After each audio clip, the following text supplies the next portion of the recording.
আসসালামু আলাইকুম, কি খবর তোমাদের সবার? আজকে আমাদের জৈবযোগ্য লাস্ট ক্লাস বলতে আমরা আজকে কবির স্যারের বইয়ের প্রশ্ন সলভ করাবো। হাজারি স্যারের বইয়ের প্রশ্ন আমি 4 দিন তোমাদের সলভ করাইছি, তোমরা ক্লাসগুলো করেছো আশা করি সবাই। আমরা কিন্তু আগামীকালকে পরীক্ষা নিব, যদিও কালকে হজের দিন, আমি জানি না লাইভে আসবো কিনা। যদি ইচ্ছে হয় লাইভে এসে রেজাল্ট দিব, হ্যাঁ। তবে তোমরা পরীক্ষা সবাই দিও, আর যদি আগামীকাল আমি লাইভে নাও আসি, চাঁদ রাতে তোমাদের রেজাল্ট দেওয়া হবে, চাঁদ রাতে তোমাদের জন্য গিফটও থাকবে, ঠিক আছে? তো তোমরা সবাই অবশ্যই পরীক্ষা দিবা। তোমাদের রেজাল্ট আমি যদি কালকে না দিতে পারি, বলা যায় না, যদি কালকে আমি না দিতে পারি, হজের জন্য যদি সবকিছু অফ রাখি, তাহলে আমি চাঁদ রাতে তোমাদের রেজাল্ট দিব। একটা আলাদা ফিলিংস, তাই না? চাঁদ রাতে ঈদ, তারপরে দিন, তারপরে তোমার মডেল বোর্ডের রেজাল্ট আসবে, তার মানে রেজাল্টটা একটু স্থগিত থাকবে, রেজাল্ট আপলোড দেওয়া স্থগিত থাকবে। কিন্তু তোমরা সবাই অবশ্যই পরীক্ষায় অ্যাটেন্ড করবা, সবাই পরীক্ষা দিবা। গিফট আছে কিন্তু, প্রথম 10 জনের জন্য টি শার্ট গিফট আছে।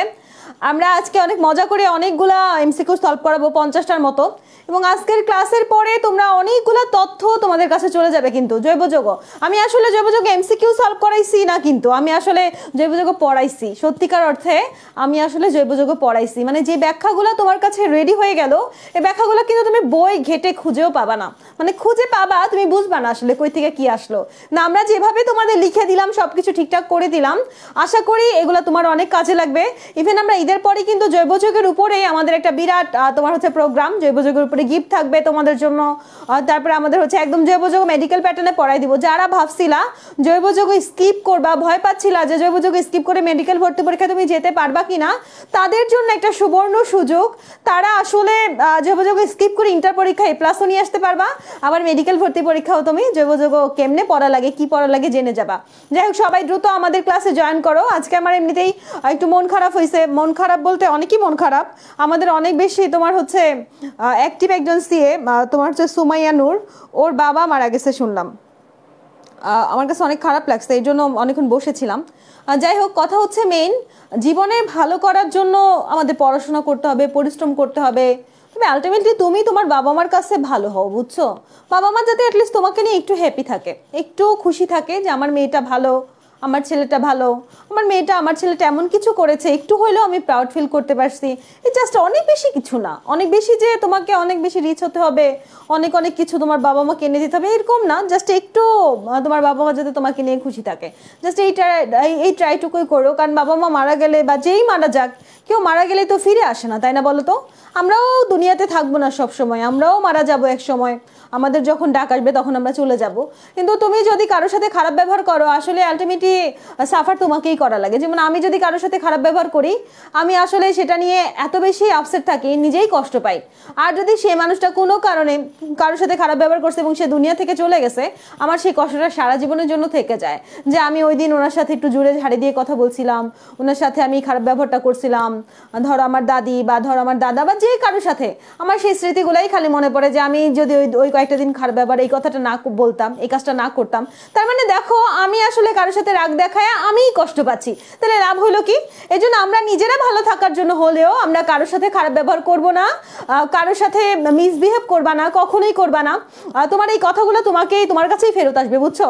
যে এই কথাগুলো এমনিই বলতেছিলাম, আমার মন খারাপ হয়েছিল আজকে সন্ধ্যার সময়, এর জন্য বললাম। আমি একটা পোস্টও দিছিলাম এটা নিয়ে, যে আসলে পৃথিবীতে তুমি তোমার বাবা মার কাছে একটু ভালো, এটাই অনেক কিছু, আর কিছু না হলেও চলে লাইফে।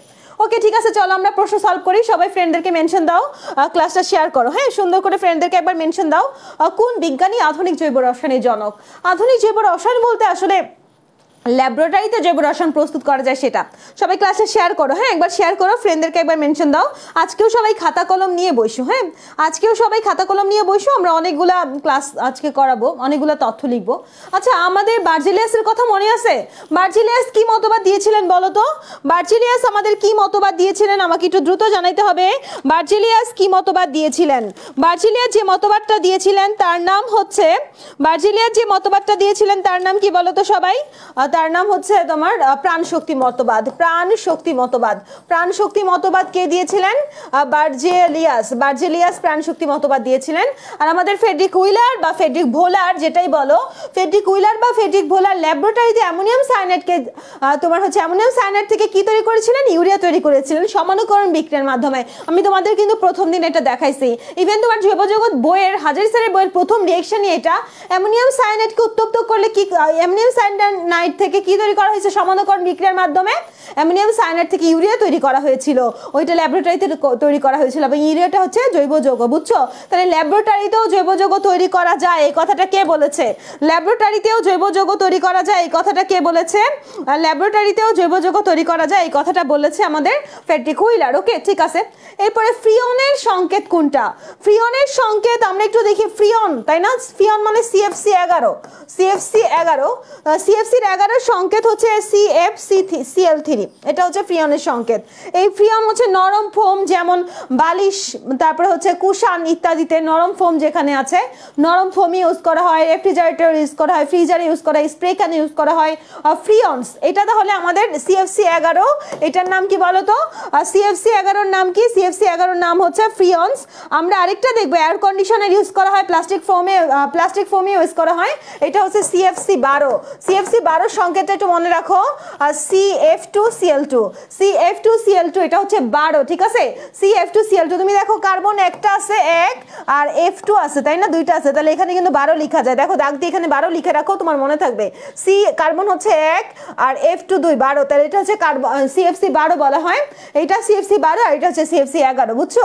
তাহলে এগুলোর ইউজগুলো, এটা আসলে আমাদের পরিবেশগত রসায়ন পরিমাণ, তোমার 1 নম্বর অধ্যায় আছে না পরিবেশ রসায়ন, সেই পরিবেশ রসায়নের প্রশ্ন, এটা একটা ছক দেওয়া আছে। ওকে, সবাই ক্লাসটা শেয়ার করো, ফ্রেন্ডদেরকে মেনশন দাও তো, সবাই ক্লাসটা শেয়ার করো, ফ্রেন্ডদেরকে মেনশন দাও। ওকে, আচ্ছা, আমরা চলে যাব জৈব যৌগের নামকরণ অনুসারে অগ্রাধিকারে কোনটা অগ্রগণ্য পাবে আর কি। আমাদের এখানে আমরা গতদিন একটা ছক তোমাদের পড়িয়েছিলাম, তোমাদের আশা করি মনে আছে সেই ছকটা। কার্বক্সিলিক অ্যাসিড হচ্ছে সবচেয়ে উপরে, তারপরে সালফোনিক অ্যাসিড, তারপরে অ্যাসিড হ্যালাইড, এই যে COX, এটা হচ্ছে অ্যাসিড হ্যালাইড। সবাই আমার সাথে বলো তো অ্যাসিড হ্যালাইডের সংকেত কি? অ্যাসিড হ্যালাইডের সংকেত কি?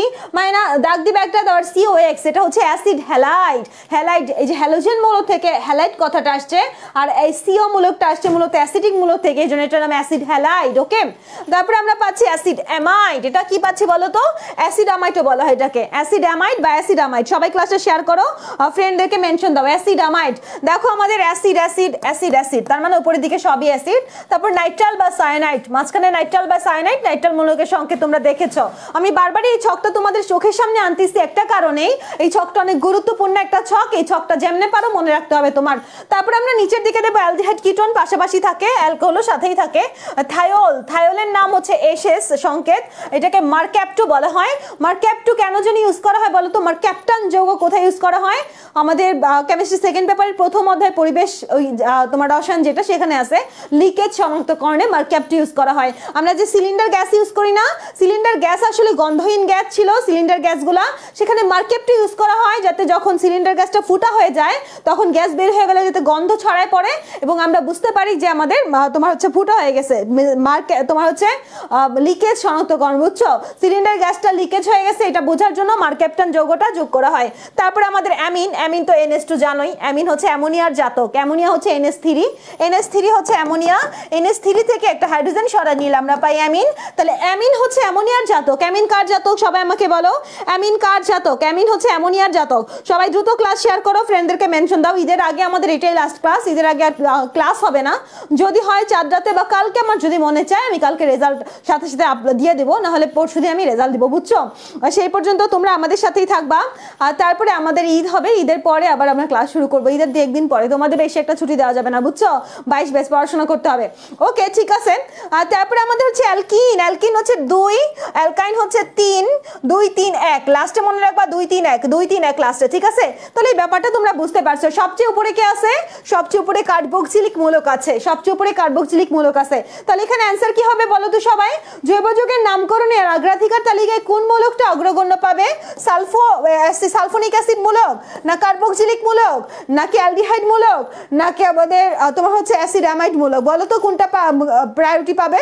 এটা কিন্তু অ্যাসিড অ্যামাইড, এটা অ্যালডিহাইড, আর এটা হচ্ছে কার্বক্সিলিক মূলক, এটা সালফোনিক মূলক। পাবে কে প্রায়োরিটি পাবে হচ্ছে CH, তাই না?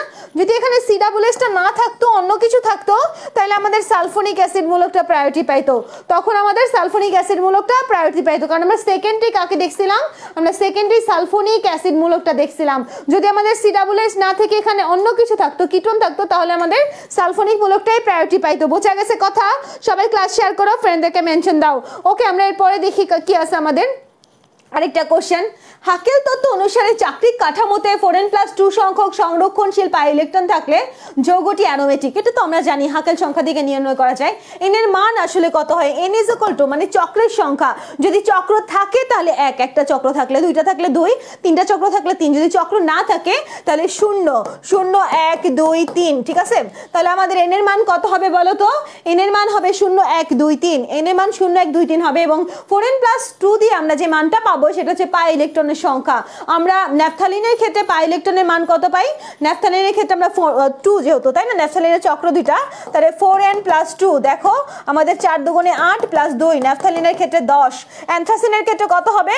অ্যানথ্রাসিনের ক্ষেত্রে হচ্ছে 3 ইন্টু তোমার হচ্ছে 4, 3 4 12, 12 আর 2 14, অ্যানথ্রাসিনের ক্ষেত্রে 14। আর বেনজিন, ফিউরান, থায়োফিন এদের ক্ষেত্রে তোমার হচ্ছে 6 করে পাওয়া যায়, ঠিক আছে? তাহলে হাকেল সংখ্যা কত কত হতে পারে?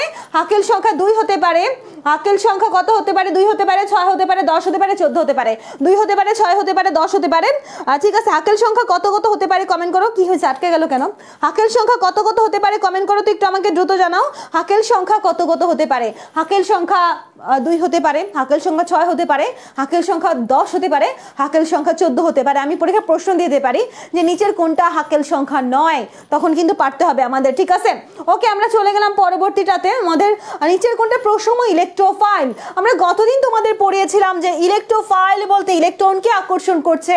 ফাইল শব্দটা এসেছে ফিলিক শব্দটা থেকে। ফাইল শব্দটা কোথা থেকে এসেছে বলো তো আমাকে? ফাইল শব্দটা এসেছে ফিলিক শব্দ থেকে। ফিলিক মানে কি? ফিলিক মানে আকর্ষণ, তাই না, পছন্দ করা। তাহলে যদি কেউ ইলেকট্রনকে পছন্দ করে তাহলে সে কি হবে? আমরা সবসময় পজিটিভ যারা তারা নেগেটিভদের আকর্ষণ করি, নেগেটিভ যারা তারা পজিটিভদের আকর্ষণ করে, তাই না? তাহলে আমাদের যদি ইলেকট্রন হচ্ছে তোমার নেগেটিভ আর ইলেকট্রোফাইল, তাহলে ইলেকট্রোফাইল সে কাকে আকর্ষণ করতেছে? ইলেকট্রনকে আকর্ষণ করতেছে। সে নেগেটিভকে আকর্ষণ করছে, তাহলে সে নিজে কি? তাহলে সে নিজে পজিটিভ। ইলেকট্রোফাইলরা নর্মালি পজিটিভ হয়, ধনাত্মক ইলেকট্রোফাইল হয়, আরেকটা আছে প্রসম ইলেকট্রোফাইল। ইলেকট্রোফাইলের দুইটা প্রকারভেদ, একটা হচ্ছে ধনাত্মক ইলেকট্রোফাইল, ধনাত্মক ইলেকট্রোফাইল, এটা কি ইলেকট্রোফাইল বলো তো? প্রসম ইলেকট্রোফাইল। ইলেকট্রোফাইল কয় রকমের হতে পারে? ইলেকট্রোফাইল 2 রকমের হতে পারে, ধনাত্মক ইলেকট্রোফাইল আর প্রসম ইলেকট্রোফাইল। আচ্ছা, যাহাই ইলেকট্রোফাইল তাহাই বলো তো কার নিয়ম মতে অ্যাসিড? যাহাই ইলেকট্রোফাইল লুইসের মতো তাহাই অ্যাসিড। বলেছিলাম না, যারা একজোড়া ইলেকট্রন গ্রহণ করতে পারে লুইসের মতো তারা অ্যাসিড ছিল। এই ব্যাখ্যা আমি অনেক আগে দিয়েছি, যারা আমার ক্লাস করোনি, গত ক্লাস বা আগের ক্লাস, তোমরা সেই ক্লাসগুলো দিয়ে দেখলে তোমরা ইলেকট্রোফাইল নিউক্লিওফাইলের অনেক সুন্দর একটা আইডিয়া পেয়ে যাবা, ঠিক আছে? ইলেকট্রোফাইল মানে ধনাত্মক, নিজেরা যেহেতু ঋণাত্মককে আকর্ষণ করছে, আর নিউক্লিওফাইল যেহেতু নিউক্লিয়াসকে আকর্ষণ করছে, কেন্দ্রকে আকর্ষণ করছে, কেন্দ্রাকর্ষী যেহেতু, সেক্ষেত্রে তারা নিজেরা হচ্ছে নেগেটিভ হয়। নিউক্লিওফাইলরা নিজেরা নেগেটিভ, তবে কিছু প্রসম নিউক্লিওফাইল আছে। তোমাদের যে কাজটা আমি অবশ্যই দিচ্ছি সেটা হচ্ছে ইলেকট্রোফাইল নিউক্লিওফাইলে তোমাদের হাজারি স্যারের বই একটা পেজ আছে, সেই পেজের যত এক্সাম্পল আছে পড়ে ফেলো, কারণ এটা থেকে প্যাচায় কমপক্ষে 5টা কোশ্চেন করা হচ্ছে, বুঝছো? ইলেকট্রোফাইল নিউক্লিওফাইল থেকে কোশ্চেন 5টা ফাস্ট করে দিলাম, পড়তে হবে ওই পেজটা ভালো করে। ওকে, ঠিক আছে, আমরা এরপরে চলে যাব পরবর্তীটাতে। আমাদের এখানে আমরা দেখতে পাচ্ছি একটা সোডিয়াম প্রোপানয়েড, ঠিক আছে, না বিউটানয়েড, তাই না? বিউটিন 4টা আছে। আচ্ছা, যাই হোক, আমাদের সোডিয়াম বিউটানয়েড এখানে আমাদের কি তৈরি হবে? আসলে আমরা এখানে দেখতে পাচ্ছি তোমার 4টা কার্বন, কিন্তু আমাদের এখানে তো sodium hydroxide soda, sodium hydroxide soda আর ক্যালসিয়াম অক্সাইড হচ্ছে লাইম, সোডা লাইম, এটাকে ডুমা বিক্রিয়া বলে। এই কথাটা লিখে নাও তো, ডুমা বিক্রিয়া। ডিকার্বক্সিলেশন বিক্রিয়ার আরেক নাম হচ্ছে ডুমা বিক্রিয়া। নামটা শুনলে কিরকম হাসি লাগে না? আমি ডোমেন, ডুমা এই টাইপের কথা মনে হয় তোমার হচ্ছে 9-10-এ শুনছিলাম, তখন আমার খুব হাসি পাইতেছিল যে কিরকম কথাবার্তা। তাহলে দেখো, আমাদের সোডিয়াম হাইড্রোক্সাইড আর ক্যালসিয়াম অক্সাইড এটাকে বলা হয় সোডা লাইম, এটাকে কি বলা হয়? সোডা, আর এটা হচ্ছে লাইম। তাছাড়া আমাদের এই যে তোমার ক্যালসিয়াম অক্সাইড, এটা নিরোধক হিসেবে ব্যবহার করা হয়। কি হিসেবে ব্যবহার করা হয়? নিরোধক। নিরোধক হচ্ছে পানি শোষণ করে নেয়। এখানে যেহেতু ডিকার্বক্সিলেশন, তার মানে একটা কার্বন কমে যাবে, তাহলে আমাদের উৎপন্ন কি হবে? যেহেতু এখানে আমার 4টা কার্বন আছে, একটা কার্বন কমে আমার উৎপন্ন কি হবে? প্রোপেন হবে। অ্যানসারটা কি হবে? সবাই দ্রুত বলো, অ্যানসারটা কি হবে? সবাই দ্রুত বলো এখানে অ্যানসারটা কি হবে।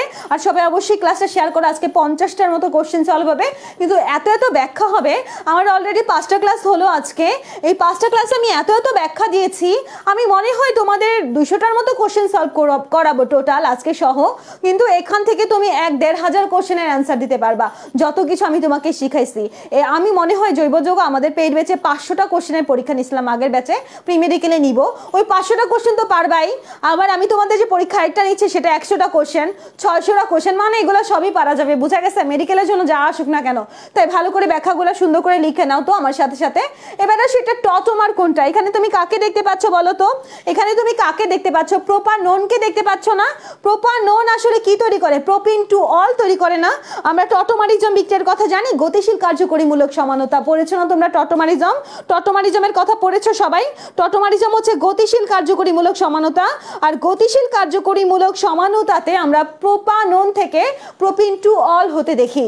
প্রোপানন থেকে আমরা কি হতে দেখি দেখো তো? Propene to all. তাহলে আমাদের প্রোপিন, এই যে 2 নম্বর কার্বনে প্রোপিন টু অল, প্রোপানন থেকে আমরা কি হতে দেখি বলো তো? প্রোপিন টু অল হতে দেখি, ঠিক আছে?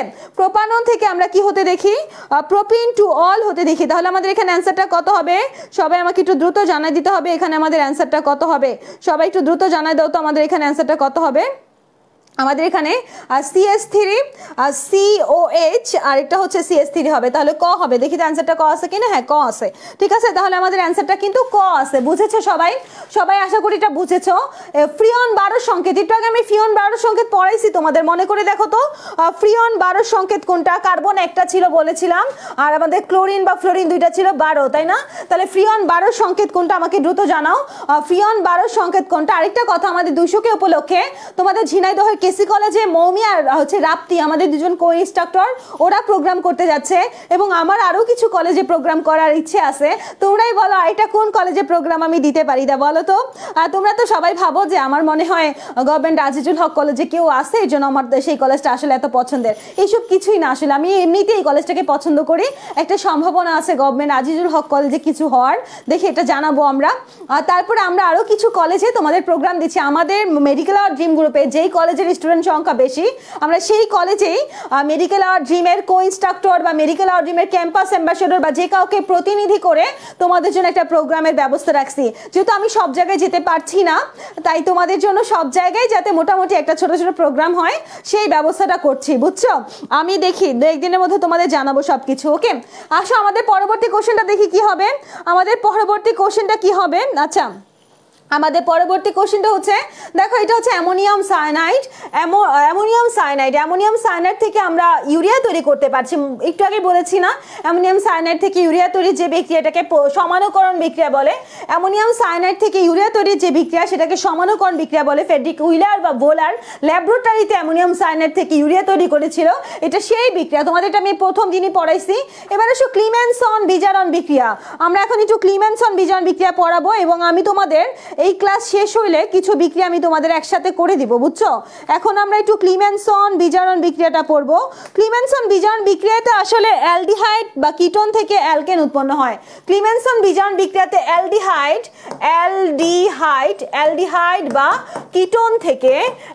বা কিটোন থেকে অ্যালকেন উৎপন্ন হয়। অ্যালডিহাইড বা কিটোন থেকে কি উৎপন্ন হয় বলো তো? ক্লিমেনসন বিজারণ বিক্রিয়াতে অ্যালডিহাইড বা কিটোন থেকে অ্যালকেন উৎপন্ন হয়। আমরা এখানে দেখতে পাচ্ছি আমাদের এখানে তোমার হচ্ছে কাকে নেওয়া হয় প্রভাবক হিসেবে? জিঙ্ক অ্যামালগাম নেওয়া হয়। জিঙ্ক মার্কারিকে একসাথে জিঙ্ক অ্যামালগাম বলা হয়। আমি একটু পরে তোমাদেরকে রিঅ্যাকশনটাও লিখে দেখাচ্ছি। লিখে দেখাচ্ছি। আমাদের এখানে জিঙ্ক অ্যামালগাম এবং গাঢ় সালফিউরিক অ্যাসিড প্রভাবকের উপস্থিতিতে অ্যালডিহাইড বা কিটোন থেকে তোমার উৎপন্ন হয় হচ্ছে অ্যালকেন। এখানে বলছে ক্লিমেনসন বিজারণ। তোমরা আমাকে বলো তো বিজারণ মানে কি যুক্ত করা? আমরা অ্যালডিহাইড আর কিটোনের সাথে বিক্রিয়া করাবো। এখন আর সি ডাবল বন্ড ও হাইড্রোজেন বা হচ্ছে অ্যালকাইল মূলক, যদি অ্যালকাইল মূলক থাকে তাহলে কিটোন, হাইড্রোজেন মূলক থাকে অ্যালডিহাইড। এটার সাথে আমরা হাইড্রোজেন যুক্ত করতেছি, জাইমান হাইড্রোজেন যুক্ত করাকে বিজারণ বলে, আর হচ্ছে আমাদের তোমার অক্সিজেন যুক্ত করাকে জারণ বলে। সেটা তো তোমরা সবাই জানো, তাই না? এখানে আমরা জিঙ্ক অ্যামালগাম নিব। জিঙ্ক অ্যামালগাম, জিঙ্ক হচ্ছে জিঙ্ক আর মার্কারি একসাথে যদি থাকে সেটাকে কি বলা হয় বলো তো? জিঙ্ক অ্যামালগাম বলা হয়। এখানে আমাদের অ্যালকেন তৈরি হবে। এখানে আমাদের কি তৈরি হবে? এখানে আমাদের অ্যালকেন তৈরি হবে, ঠিক আছে? অ্যালকেন তৈরি হবে। তাহলে আমরা দেখতে পাচ্ছি আমাদের CO বন্ডটা ভেঙে কি বন্ড তৈরি হয়ে যাচ্ছে? মিথাইল বন্ড তৈরি হয়ে যাচ্ছে। CO কিটো বন্ডটা ভেঙে, মানে CO বন্ডটা যে আছে এটা ভেঙে আমাদের সরাসরি অ্যালকেনে রূপান্তর হয়ে যাচ্ছে। এটা কি বিক্রিয়া? এটা ক্লিমেনসন বিজারণ বিক্রিয়া। ক্লিমেনসন বিজারণ বিক্রিয়ার প্রভাবকে জিঙ্ক অ্যামালগাম এবং গাঢ় হাইড্রোক্লোরাইড অ্যাসিড থাকে। এখানে কি থাকে বলো তো? গাঢ় HCl থাকে। এবং সরাসরি আমরা কি উৎপন্ন করি? সরাসরি আমরা হচ্ছে অ্যালকেন উৎপন্ন করি। সাথে অবশ্য পানিও তৈরি হয়। অ্যালকেন উৎপন্নের সাথে কি তৈরি হয় বলো তো? পানি। তোমরা সবাই ক্লিমেনসন বিজারণ বিক্রিয়াটা খুব সুন্দরভাবে পড়ে ফেলবা, লিখে নাও এখন। এরকম কিছু বিক্রিয়া আজকে আমরা ভালো করে পড়বো, ঠিক আছে? তাহলে উত্তরটা আমাদের ঘ ছিল, তাই না? এখানে ঘ আমি আগেই দাগাই দিছি। এরপরে চলো রেকটিফাইড স্পিরিট কি। রেকটিফাইড স্পিরিট আসলে ইথানল আর পানির মিশ্রণ। নর্মালি ইথানলের তোমার স্ফুটনাঙ্ক, সাধারণ ইথানল, শুধু ইথানলের তোমার স্ফুটনাঙ্ক হচ্ছে তোমার কত, 78.3 ডিগ্রি সেলসিয়াস। হ্যাঁ, কিন্তু এই শুধু ইথানলের সাথে যদি আমরা পানি মিশ্রণ করি, অর্থাৎ আমাদের 96.4% ইথানল এবং 4.4% পানি মিশাইলে রেকটিফাইড স্পিরিট তৈরি হয়ে যায় এবং এটা 78.1 ডিগ্রি সেলসিয়াস তাপমাত্রায় ফুটে। তাহলে রেকটিফাইড স্পিরিটের স্ফুটনাঙ্ক কত আর শুধু ইথানলের স্ফুটনাঙ্ক কত জেনে রাখবা। আমরা ইথানল পড়লাম, তাহলে মিথানলও পড়তে হবে। মিথানলের স্ফুটনাঙ্ক হচ্ছে 65 ডিগ্রি সেলসিয়াস। মিথানলের স্ফুটনাঙ্ক কত বলো তো? মিথানলের স্ফুটনাঙ্ক কত সবাই একটু আমাকে জানো তো? মিথানলের স্ফুটনাঙ্ক কত? মিথানলের স্ফুটনাঙ্ক হচ্ছে তোমার 65 ডিগ্রি সেলসিয়াস। আর 100% ইথানলকে বলা হয় পরম অ্যালকোহল। 100% অ্যালকোহলকে কি অ্যালকোহল বলা হয় বলো তো? 100% অ্যালকোহলকে বলা হয় পরম অ্যালকোহল। 100% অ্যালকোহলকে কি বলা হয়? 100% অ্যালকোহলকে পরম অ্যালকোহল বলা হয়। ওকে, আচ্ছা, আমরা এরপরে চলে যাব পরবর্তীটাতে কি আছে দেখি। ডেটলের প্রধান উপাদান কি? আমি তোমাদের এর আগের দিন ডেটলের প্রধান উপাদান বলছিলাম ক্লোরিজাইলিনল। আচ্ছা, এই উচ্চারণটা আমার মুখে আটকা যায়। ক্লোরোজাইলিনল। ক্লোরোজাইলিনলের কথা মনে আছে তোমাদের? সেই ক্লোরোজাইলিনলেরই আরেক নাম হচ্ছে 4-chloro-3,5 dimethyl phenol. 4-chloro-3,5 dimethyl phenol. ব্যাপারটা আমি তোমাকে বোঝাই। আমাদের বেনজিন বলে তো সবাই আঁকতেই পারো, তাই না? 4-chloro অর্থাৎ 4 নাম্বার কার্বনে ক্লোরো, 4-chloro-3,5 ডাইমিথাইল তাহলে 3 নাম্বার, আর 5 নাম্বার কার্বনে মিথাইল ফেনল, তাহলে মাথার উপরে OH। তাহলে আমাদের কি হলো বলো তো? এখানে আমরা দেখতে পাচ্ছি আমাদের এটা হচ্ছে ক্লোরোজাইলিনল, এটা হচ্ছে আমাদের 4-chloro-3,5 ডাইমিথাইল ফেনল, এটাই ডেটলের প্রধান উপাদান। গতদিন আমি তোমাদের আরেকটা কথা বলছিলাম, আইসোপ্রোপাইল অ্যালকোহল, তারপরে হচ্ছে আলফা তোমার হচ্ছে টার্পিনল ছিল, তাই না? পাইনয়েলের উপাদান বলছিলাম তোমাদের মনে হয়। তাহলে অ্যান্সারটা খ হবে। অ্যান্সারটা কি হবে? খ হবে। এন বিউটেনকে অনাদ্র, এখানে কি করছে কোশ্চেনটা? এন বিউটেনকে অনাদ্র অ্যালুমিনিয়াম ক্লোরাইড সহ উত্তপ্ত করলে আইসোবিউটেন উৎপন্ন হয়। এন বিউটেন থেকে কি উৎপন্ন হয়? এন বিউটেন থেকে আইসোবিউটেন উৎপন্ন হয়, ঠিক আছে? তাহলে আমরা এখন এন বিউটেন থেকে আইসোবিউটেন উৎপন্ন করে আমি তোমাদের একটু দেখাবো। এন বিউটেন আর আইসোবিউটেনের রিঅ্যাকশনটা তোমরা একটু দেখবা। তোমরা একটা কাজ করো, এন বিউটেন মানে তো সিকল, লিখে ফেলো আমার সাথে সাথে, সবাই লিখো তো। CH3 CH2, সবাই ক্লাসটা শেয়ার করো। CH2 CH3, এটা হচ্ছে সিকল নরমাল, তাই এটা এন বিউটেন। এটা সিকল নরমাল, এটা কি? এটা এন বিউটেন। এন বিউটেন থেকে আমি আইসোবিউটেন তৈরি করব। আর CH3 CH CH3 শাখা হয়ে গেলেই সেটা আইসো হয়ে যায়। শাখা হয়ে গেলেই সেটা কি হয়ে যায় বলো তো? শাখা হয়ে গেলেই সেটা আইসো হয়ে যায়। তুমি একটা জিনিস খেয়াল করে দেখো, এখানে কার্বন হাইড্রোজেন সংখ্যা যা আছে এখানেও কার্বন হাইড্রোজেন সংখ্যা তাই আছে, তাই না? এখানে তাহলে আণবিক সংকেত আমরা একই রকম দেখতে পাবো, গাঠনিক সংকেত আলাদা। আমরা কিন্তু এখানে কোনো রিঅ্যাকশন করি নাই, কিছুই করি নাই। আমরা মূলত এখানে একটু প্যাটার্নটাকে সাজায় লিখেছি। প্যাটার্নটাকে একটু ঘুরায় ফিরায় সাজায় লেখাকে বলা হয় পুনর্বিন্যাসকরণ। প্যাটার্নটাকে একটু ঘুরায় ফিরায় সাজায় লিখছি, এটা এই জন্য এটাকে কি বলবো আমরা? এটিতে পারমাণবিক পুনর্বিন্যাস হয়েছে, বুঝছো? এখানে আমাদের অপসারণ, সংযোজন, প্রতিস্থাপন কিছুই হয়নি। আমাদের মূলত কি হয়েছে বলো তো? এখানে অপসারণ, প্রতিস্থাপন, সংযোজন কিছুই হয়নি, কোনো কিছু যোগ হয়নি, কোনো কিছু যোগ হয়নি। আচ্ছা, কি হইলো? 1 মিনিট, ওয়েট। আচ্ছা, ঠিক আছে, আমার তো বড় করা লাগবে, দাঁড়া 1 মিনিট দেখি তো এটা দিয়ে বড় করা যায় কিনা। ঠিক আছে, আচ্ছা আচ্ছা। এখন হচ্ছে এন বিউটেনকে অনাদ্র অ্যালুমিনিয়াম ক্লোরাইড সহ উত্তপ্ত করলে আইসোবিউটেন পাওয়া যায়। এটা আসলে পারমাণবিক, এটা আসলে কি বলতো? এটা আসলে পারমাণবিক পুনর্বিন্যাসকরণ, ঠিক আছে? এটা পারমাণবিক পুনর্বিন্যাসকরণ। আমি কি বললাম? এটা না, এটা হচ্ছে অ্যান্সার। পরেরটাতে অ্যান্সার কি হবে? পারমাণবিক পুনর্বিন্যাস। ওকে, ঠিক আছে, পরেরটাতে চলে যাই। চলো, আমাদের প্রোটিনের CONH মূলকে CN বন্ধন কি? আমি তোমাদের গতদিন অ্যামিনো অ্যাসিড দেখাইছিলাম, তাই না? অ্যামিনো অ্যাসিডের মধ্যে COOH ছিল, আর এদিকে আমাদের অ্যামিনো মূলক ছিল, আর এদিকে আমরা হচ্ছে CH3 আর হচ্ছে হাইড্রোজেন দিয়েছিলাম। সাথে আরেকটা আমি কি অ্যাড করেছিলাম? H2N, আরেকটা অ্যামিনো অ্যাসিড দিয়েছিলাম, মনে আছে তোমাদের? COOH, এদিকে আমাদের হাইড্রোজেন, আর হচ্ছে যা উৎপন্ন হওয়ার হইলো। যাই হোক, আমরা এখান থেকে দেখো একটা OH পেয়েছি, আর এখান থেকে একটা হাইড্রোজেন নিয়েছি। OH আর হাইড্রোজেন মিলে পানি হয়ে গেল। আমার হাতে থাকলো CO, আর এখানে থাকলো একটা হাইড্রোজেন। হাইড্রোজেন আর একটা নাইট্রোজেন, COHN, তাই না? এখানে আমরা দেখতে পাচ্ছি মূলত CN, আসলে এদিকে অক্সিজেনটা চলে যাবে আর এদিকে হাইড্রোজেনটা চলে যাবে, এরকম একটা কিছু দেখতে পাচ্ছি, বা CONH যেটাই বলো না কেন, এখানে আমাদের কি হয়েছে CONH বা COHN যেটাই বলো, এখানে আমরা যে মূলকটা পেলাম সেটা আসলে পেপটাইড বন্ড, অ্যামিনো অ্যাসিড থেকে পেয়েছি, সেটা আসলে কি বন্ড বলো তো, সেটা আসলে পেপটাইড বন্ড। ওকে, এখানে আমরা কি পেয়েছি বলো তো, পেপটাইড বন্ড পেয়েছি। ওকে, ঠিক আছে, পেপটাইড বন্ড পেয়েছি। এরপর আমরা আচ্ছা একটা কথা, আলফা গ্লাইকোসাইডিক বন্ধন দিয়ে কিন্তু স্টার্চ আর সেলুলোজ তৈরি হয়, পড়াইছিলাম তোমাদের, সরি স্টার্চ আর গ্লাইকোজেন তৈরি হয়, আর বিটা গ্লাইকোসাইডিক বন্ধন দিয়ে হচ্ছে সেলুলোজ তৈরি হয়, বুঝছো? এটা তো তোমরা পড়ছোই গতদিন। এবার আসো ক্যানিজারো বিক্রিয়ার মূল শর্ত হলো কার্বনিন যৌগের অণুতে আলফা হাইড্রোজেনের অনুপস্থিতিতে সেই প্রেক্ষিতে ক্যানিজারো বিক্রিয়া দেয়। আমাদের এখন কাজ হবে ক্যানিজারো বিক্রিয়া আর হচ্ছে অ্যালডোল ঘনীভবনের পার্থক্য লেখা। তোমরা ক্যানিজারো আর অ্যালডোল ঘনীভবনের পার্থক্যটা লিখে নাও তো, ক্যানিজারো আর অ্যালডোল ঘনীভবনের পার্থক্য লিখো। ক্যানিজারো হচ্ছে আলফা হাইড্রোজেন বিহীন যৌগে হয়, আলফা হাইড্রোজেন বিহীন অ্যালডিহাইডে হয়, আলফা হাইড্রোজেন বিহীন অ্যালডিহাইডে হয়, বুঝছো? অর্থাৎ মিথানলে হয়। আর অ্যালডোল ঘনীভবন বিক্রিয়া হচ্ছে আলফা হাইড্রোজেন যুক্ত অ্যালডিহাইড বা কিটোনে হয়, আলফা হাইড্রোজেন যুক্ত অ্যালডিহাইড বা কিটোনে হয়। তাহলে ক্যানিজারো আর ইয়ার পার্থক্যটা লিখো তো সবাই, ক্যানিজারো আর অ্যালডোল ঘনীভবনের পার্থক্যটা লিখো তো সবাই। আমাদের ক্যানিজারোতে আমরা গাঢ় সোডিয়াম হাইড্রোক্সাইড ইউজ করব, ক্যানিজারোতে আমরা কি ইউজ করব, গাঢ় সোডিয়াম হাইড্রোক্সাইড ইউজ করব। আর আমরা অ্যালডোল ঘনীভবনে লঘু সোডিয়াম হাইড্রোক্সাইড ইউজ করব, লঘু সোডিয়াম হাইড্রোক্সাইড। লিখো, এগুলো থেকে কোশ্চেন কিন্তু হবে, লিখো তো দ্রুত সবাই। এখানে কি কি হবে আমাদের? অ্যালডোল ঘনীভবন বিক্রিয়াটা হচ্ছে নিউক্লিওফিলিক সংযোজন, অ্যালডোল ঘনীভবন বিক্রিয়াটা হচ্ছে নিউক্লিওফিলিক সংযোজন, নিউক্লিওফিলিক সংযোজন। আর আমাদের এখানে ক্যানিজারো বিক্রিয়া জারণ বিজারণ হবে, জারণ বিজারণ, কিন্তু এটা তোমার জারণ বিজারণ হবে কিন্তু অসামঞ্জস্য বিক্রিয়া দেখাবে। আন্তঃআণবিক জারণ বিজারণ, এখানে লিখো সুন্দর করে, আন্তঃআণবিক জারণ বিজারণ, এটা অসামঞ্জস্য বিক্রিয়া, অসামঞ্জস্য বিক্রিয়া হবে, বুঝছো? আন্তঃআণবিক জারণ বিজারণ অসামঞ্জস্য বিক্রিয়া, এটা লিখে নাও, আন্তঃআণবিক জারণ বিজারণ অসামঞ্জস্য বিক্রিয়া।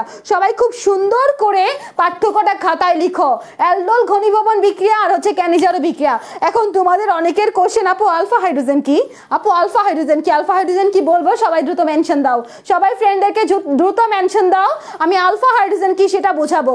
দেখো আমাদের এখানে দেখতে পাচ্ছি আমরা একটা কার্যকরী মূলকের সাথে যদি কোনো কার্বন থাকে সেই কার্বনকে বলা হয় আলফা কার্বন। কার্যকরী মূলকের সাথে যদি কোনো কার্বন থাকে সেই কার্বনকে কি বলা হয়? কার্যকরী মূলকের যদি সাথে কোনো কার্বন থাকে সেই কার্বনকে বলা হয় আলফা কার্বন। আর আলফা কার্বনের সাথে যে হাইড্রোজেন থাকে তাকে বলা হয় আলফা হাইড্রোজেন। আলফা কার্বনের সাথে, এটা থেকে আমরা দেখতে পাচ্ছি, দেখো এই কার্যকরী মূলকের সাথে যে কার্বন সেটা হচ্ছে আলফা কার্বন, আর আলফা কার্বনের সাথে যে হাইড্রোজেন এটা হচ্ছে আলফা হাইড্রোজেন।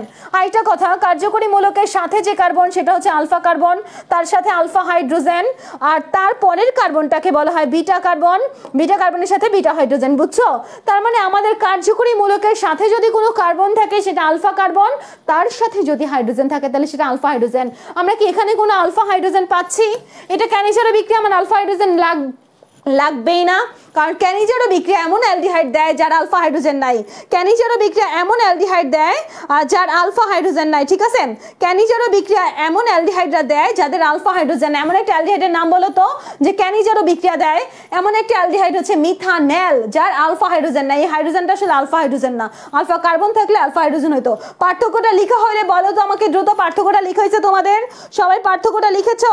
সবাই সুন্দর করে পার্থক্যটা লিখো। ওকে ওকে, এরপরে আমি চলে যাচ্ছি আমাদের পরের কোশ্চেনে। আমাদের এখানে কি আছে? এখানে আমরা দেখতে পাচ্ছি একটা যৌগ, আমরা বলেছি যে এই যৌগটিতে কোন ধরনের সমানতা দেখা যায়। তোমরা আমার সাথে সাথে যৌগটা লিখো আগে, হ্যাঁ? ওকে, সেন্টারে আমি কার্বন দিচ্ছি, এখানে আমি হাইড্রোক্সাইড দিচ্ছি, উপরে আমি দেখো CH3 দিচ্ছি, আমি যৌগটা লিখছি, তোমরা আমার সাথে সাথে লিখবা।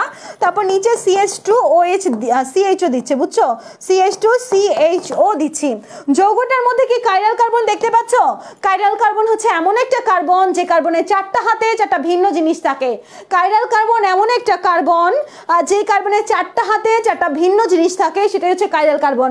আমরা এখানে দেখতে পাচ্ছি একটা হাতে হাইড্রোজেন, একটা হাতে COH মূলক, CH3 মূলক, আরেকটা হাতে আমাদের কি দেখতে পাচ্ছি আমরা, আরেকটা হাতে আমরা দেখতে পাচ্ছি CH2 ও CHO মূলক, অর্থাৎ এটা কাইরাল কার্বন। আর কাইরাল কার্বন বিশিষ্ট যৌগরা কি দেয়? কাইরাল কার্বন বিশিষ্ট যৌগরা আলোক সমানতা দেয়। কাইরাল কার্বন বিশিষ্ট যৌগরা কোন সমানতা দেয়? আমাকে দুটো বলতে হবে। কাইরাল কার্বন বিশিষ্ট যৌগরা কোন সমানতা দেয়?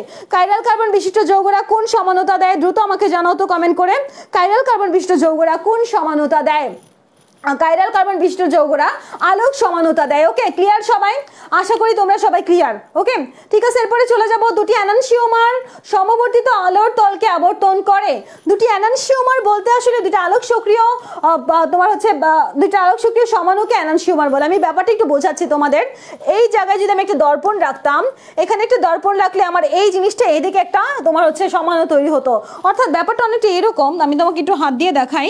আমাদের ব্যাপারটা অনেকটা এইরকম, এই যে এইটার ছবি মাঝখানে দর্পণ রাখলে এরকম একটা ছবি তৈরি হয়, বুঝছো? হাতের, তোমাদের বইতে হাত দেওয়া আছে।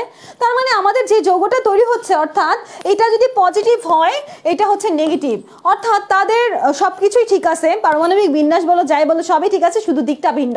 শুধু কি ভিন্ন বলো তো? শুধু দিকটা ভিন্ন হয়ে যাবে। তাহলে এখানে অ্যান্সারটা কি হবে? একই মাত্রায় বিপরীত দিকে হবে। মাত্রা একই থাকবে, বিপরীত দিকে হবে, এই কথাটা সবাই জানো। মাত্রা একই থাকবে, দিকটা শুধু আলাদা হবে। মাত্রা একই থাকবে, দিকটা শুধু কি হবে? মাত্রা একই থাকবে, দিকটা শুধু আলাদা হয়ে যাবে। ওকে, আমরা এই পরের কোশ্চেনে চলে যাবো। এই পরের কোশ্চেনে কি আছে দেখি। গ্লিসারিনের স্ফুটনাঙ্ক 296 ডিগ্রি সেলসিয়াস। ওকে, অবিশুদ্ধ গ্লিসারিনকে বিশোধনের উদ্দেশ্যে আংশিক পাতন করতে গেলে তার স্ফুটনাঙ্ক পৌঁছানোর অনেক আগেই তা চাপে বিয়োজিত হয়ে যায়। তাহলে কিভাবে গ্লিসারিনকে বিশোধন করা যায়? আসলে আমাদের এখানে এটা অ্যান্সারটা একদম বইতে আছে, হুবহু লাইনটা আছে। এটা নিম্নচাপ পাতন। হ্যাঁ, এটার অ্যান্সারটা নিম্নচাপ পাতন। এটা একদম মুখস্থ করে ফেলবা। এটার অ্যান্সারটা কি হবে বলো তো? এটার অ্যান্সারটা একদম মুখস্থ করে ফেলবা। এটা নিম্নচাপ পাতন। ওকে, এটা নিম্নচাপ পাতন, অ্যান্সার খ হবে আমাদের। ওকে, তারপরে আমরা এখানে আরেকটা জিনিস দেখতে পাচ্ছি, দ্রাব্যতা 25, দ্রাব্যতা 62, দ্রাব্যতা 12 বিশিষ্ট তিনটি পদার্থের মিশ্রণ থেকে কিভাবে আমরা আলাদা করব। এখানে খেয়াল করে দেখো, দ্রাব্যতা আলাদা আলাদা আছে। একটা দ্রাব্যতা 12, একটার 62, একটার 25। তাই আমরা অল্প অল্প করে আলাদা করব, মানে অংশ অংশ করে পৃথক করব। এটাকে আংশিক পাতন বলা হয়। এটা অ্যান্সারটা কি হবে বলো তো? এখানে অ্যান্সারটা কি হবে আমাকে দ্রুত জানা দিতে হবে। এটা আছে আংশিক ক্যালাসন হবে। আংশিক পাতন না আংশিক ক্যালাসন? আংশিক আংশিক করে ক্যালাস তৈরি করবে, এটাকে আংশিক ক্যালাসন বলে। এটাও অ্যান্সারটা মুখস্থ রাখা লাগবে তোমার। এইবার দেখো, অধিশোষণের মাত্রা সচল দ্রাব্যতা, এখানে আসলে সচল এখানে দ্রাব্যতা হবে কথাটা। হ্যাঁ, এখানে অধিশোষণের মাত্রা এবং কথাটা একটু ঠিক করে নাও তো তোমরা। অধিশোষণের মাত্রা এবং সচল দশায় দ্রাব্যতা। সচল দশা, আসলে এখানে দশা বানানটা লিখতে হবে, দশা। সচল দশায় দ্রাব্যতা হারের ভিন্নতা থাকলে আমরা আসলে ক্রোমাটোগ্রাফিতে তোমার সচল দশা আর হচ্ছে চলনশীল মাধ্যম এগুলো দেখতে পাই না? আমরা এগুলা দেখতে পাই। এটা আসলে ক্রোমাটোগ্রাফি, সোজা কথায়। এখানে দশা কথাবার্তা আসলেই ক্রোমাটোগ্রাফি বলে দিবা, এটা সোজা কথা, এটাও মুখস্থ টাইপের। এবার আসো, কার্বিলামিন গঠন করে কোন যৌগ? অনেক ইম্পর্টেন্ট একটা প্রশ্ন আমাদের, কার্বিলামিন গঠন করে কোন যৌগ? আচ্ছা, কার্বিলামিন গঠন করে কোন যৌগ আমাকে একটু বলো তো। কার্বিলামিন গঠন করে কোন যৌগ? কার্বিলামিন গঠন করে কোন যৌগ? আমাদের এই প্রশ্নটা একটু সুন্দর করে অ্যান্সারটা দিতে হবে আমাদের। কার্বিলামিন গঠন করে কোন যৌগ? কার্বিলামিন গঠন করে অ্যানিলিন। কার্বিলামিন কে গঠন করে বলো তো? কার্বিলামিন গঠন করে অ্যানিলিন। আমরা কার্বিলামিন পরীক্ষার কথা শুনছিলাম, উগ্র গন্ধযুক্ত কার্বিলামিন তৈরি হয় কোন পরীক্ষাতে? অ্যানিলিন বা প্রাইমারি অ্যামিন, অ্যানিলিন বা 1 ডিগ্রি অ্যামিন, অ্যানিলিন বা 1 degree amine, aniline 1 degree amine, অ্যানিলিনও 1 ডিগ্রি অ্যামিন। এটার নাম হচ্ছে আইসোসায়ানাইড কার্বিলামিন। কার্বিলামিন যৌগটার নাম আরেকটা আছে, এটা লিখে নাও। কার্বিলামিন যৌগের নাম হচ্ছে আইসোসায়ানাইড। এটারই আরেক নাম হচ্ছে কার্বিলামিন। এটা উগ্র গন্ধযুক্ত। এটা কিরকম বলো তো? উগ্র গন্ধযুক্ত। এই সংকেতটা হচ্ছে এরকম অনেকটা, কার্বন ডাবল বন্ড N, এদিকে আরেকটা হাত থাকবে কার্বনের, এখানে আর মূলক হতে পারে, বুঝছো? এরকম একটা যৌগ, এটা হচ্ছে কার্বিলামিন। কার্বিলামিন অ্যানিলিন বা 1 ডিগ্রি অ্যামিন বা ক্লোরোফর্ম শনাক্তকরণে আমরা কার্বিলামিন পরীক্ষা করে থাকি। কোশ্চেনটা একটু ঘুরায় আসছে যে কার্বিলামিন গঠন করে কোন যৌগ, তাহলে অ্যান্সার হবে অ্যানিলিন। কার্বিলামিন গঠন করে কোন যৌগ, তাহলে অ্যান্সার কি হবে বলো তো? কার্বিলামিন গঠন করে কোন যৌগ, তাহলে অ্যান্সার কি হবে? অ্যানিলিন হবে। ঠিক আছে, আচ্ছা ঠিক আছে। একজন বলতেছে পচা ডিমের গন্ধ। আচ্ছা ঠিক আছে, উগ্র গন্ধ পাওয়া যায় আর কি। নিমের কোন যৌগে জারিত হলে, আচ্ছা কোন যৌগ জারিত হলে সমসংখ্যক কার্বনযুক্ত কিটোন উৎপন্ন হয়? আচ্ছা আমরা এখানে একটা ব্যাখ্যাটা দিব সুন্দর করে। আমরা জারণ বলতে কি বুঝি আগে বলো তো আমাকে। জারণ বলতে হাইড্রোজেন যোগ করা নাকি অক্সিজেন যোগ করা? আমাকে একটু বলতে হবে জারণ বলতে তুমি কি বোঝো। জারণ বলতে হাইড্রোজেন যোগ করা না অক্সিজেন যোগ করা? জারণ বলতে আসলে অক্সিজেন যোগ করা, জাইমান অক্সিজেন যোগ করা হয়। 1 ডিগ্রি অ্যালডিহাইডের ক্ষেত্রে জাইমান অক্সিজেন যুক্ত হয়ে অ্যালডিহাইড তৈরি হয়। 2 ডিগ্রি তোমার হচ্ছে 2 ডিগ্রি অ্যালকোহলের ক্ষেত্রে অ্যালডিহাইড জাইমান অক্সিজেন যুক্ত হয়ে কিটোন তৈরি হয়। এখানে পটাশিয়াম পটাশিয়াম ড্রাইকোমেট আর সালফিউরিক অ্যাসিড প্রভাবক হিসেবে থাকে। আমি তোমাকে রিঅ্যাকশনটা লিখে দেই, রিঅ্যাকশনটা আমার সাথে সাথে সবাই লিখে নাও। আমাদের এখানে আমি যেটা লিখতেছি আমার সাথে সাথে বলবা তোমরা আমি এখানে কি লিখতেছি। এখানে আমি যে যৌগটা লিখলাম এটা কত ডিগ্রি অ্যালকোহল, এখানে আর মূলক কয়টা সেটার উপর ডিপেন্ড করবে এটা কত ডিগ্রি। এখানে C2H5 আছে, C2H5 মানে এটা ইথাইল মূলক তাই না? মিথাইল মূলক হচ্ছে CH3 মূলক, ইথাইল মূলক হচ্ছে C2H5 মূলক। আমরা এখানে ইথাইল মূলক দেখতে পাচ্ছি, এটা আর 1 ডিগ্রি, বুঝছো এটা হচ্ছে 1 ডিগ্রি অ্যালকোহল। 1 ডিগ্রি অ্যালকোহলের সাথে আমরা যদি জাইমান অক্সিজেন যুক্ত করি, জাইমান অক্সিজেন যুক্ত করলে 1 ডিগ্রি অ্যালকোহল থেকে আমরা কি পেতে পারি? পটাশিয়াম ড্রাইকোমেট প্রভাবক ইউজ করে, পটাশিয়াম ড্রাইকোমেট আর সালফিউরিক অ্যাসিড প্রভাবক ইউজ করে আমরা কি উৎপন্ন করতে পারি? অ্যালডিহাইড উৎপন্ন করতে পারি। 1 ডিগ্রি অ্যালকোহল থেকে অ্যালডিহাইড। আর 2 ডিগ্রি অ্যালকোহলটা দেখো আমার এখানে CH3 এখানে OH দিচ্ছি আমরা। এখানে অ্যালকাইল মূলক কয়টা, আর মূলক কয়টা আছে বলো তো? এখানে আর মূলক 2টা আছে। যদি আর মূলক 2টা থাকে তাহলে কত ডিগ্রি? আর মূলক 2টা থাকলে সেটা হচ্ছে 2 ডিগ্রি, বুঝছো? আর মূলক 2টা থাকলে সেটা হচ্ছে 2 ডিগ্রি। এখানেও সেম টু সেম রিঅ্যাকশন হবে, কিন্তু আমার প্রভাবক আর তোমার হচ্ছে পটাশিয়াম ড্রাইকোমেট আর তোমার হচ্ছে সালফিউরিক অ্যাসিড থাকবে। এখানে উৎপন্ন হবে কিটোন, কিটোনের সংকেতটা হচ্ছে CH3, CH3 আমাদের C double bond O CH3, C double bond O CH3 ketone তৈরি হবে। তাহলে বলো তো 1 ডিগ্রি অ্যালকোহলকে জারণ করলে কি উৎপন্ন হয় আর 2 ডিগ্রি অ্যালকোহলকে জারণ করলে কি উৎপন্ন হয়? রিঅ্যাকশনটা হেভি ইম্পর্টেন্ট রিঅ্যাকশন, বুঝছো? Huge important, huge. এই টাইপের রিঅ্যাকশন থেকে তোমার যে রিটেন কোশ্চেন হিউজ আসে, তাই এই রিঅ্যাকশনটা যেখানে খুঁজে পাবা তোমাকে প্র্যাকটিস করা লাগবে। আর যদি এখন বুঝে লিখে নিতে পারো লিখে নাও। 1 ডিগ্রি অ্যালকোহল থেকে আমরা অ্যালডিহাইড পাই, 2 ডিগ্রি অ্যালকোহল থেকে কি পাই? 1 ডিগ্রি অ্যালকোহল থেকে আমরা অ্যালডিহাইড পাই, আর 2 ডিগ্রি অ্যালকোহল থেকে আমরা পাই হচ্ছে তোমার কিটোন পাই। ঠিক আছে, কিটোন পাই। রিঅ্যাকশনটা লিখে নাও খুব দ্রুত। এরপর আমরা চলে যাই, এটা কিন্তু একটা সৃজনশীল কোশ্চেনও সলভ করতে পারবা। ঢাকা বোর্ড বা যে কোনো একটা বোর্ডে এটা দিয়ে একটা সৃজনশীলও হয়েছে। যখন তোমার সৃজনশীল কোশ্চেন সলভ করতে পারবা তখন এটা একটা টাস্ক পাবা, তাই এখনই লিখে নাও, তোমার উপকার হবে। এরপরে আসো আমাদের এখানে কি দেখতে পাচ্ছি আমরা? এখানে আমরা একটা রিঅ্যাকশন দেখতে পাচ্ছি। আমাদের এখানে হচ্ছে আচ্ছা ঠিক আছে, এখানে আমরা তোমার হচ্ছে পটাশিয়াম আয়োডাইড ব্রোমিন যুক্ত হয়েছে। এই রিঅ্যাকশনটার নাম কি? এটা আসলে অ্যাসিড অ্যামাইড, এটা হচ্ছে অ্যামাইড, বুঝছো? অ্যামাইড থেকে অ্যামিন প্রস্তুতির একটা রিঅ্যাকশন। অ্যামাইড থেকে অ্যামিন প্রস্তুতি, কিসে থেকে কি প্রস্তুতি? সোজা কথায় অ্যামাইড থেকে কি উৎপন্ন হচ্ছে? অ্যামাইড থেকে অ্যামিন হচ্ছে, এটা 1 ডিগ্রি অ্যামিন তাই না? অ্যামাইড থেকে অ্যামিন তৈরি হচ্ছে। অ্যামাইড থেকে অ্যামিন তৈরি হওয়ার নাম হচ্ছে হফম্যান ক্ষুদ্রাংশকরণ বিক্রিয়া বা হফম্যান ডিগ্রেডিয়েশন বিক্রিয়া। হফম্যান ক্ষুদ্রাংশকরণ বিক্রিয়া বা হফম্যান ডিগ্রেডিয়েশন বিক্রিয়া। ক্ষুদ্রাংশ করা মানে কি? বড় একটা কিছুকে ভেঙে ছোট তৈরি করা তাই না? আমার এখানে ছিল কয়টা কার্বন? আমার এখানে ছিল 2টা কার্বন, কিন্তু উৎপাদে আমার কয়টা কার্বন পেয়েছি আমি? সবাই আমাকে জানাও তো।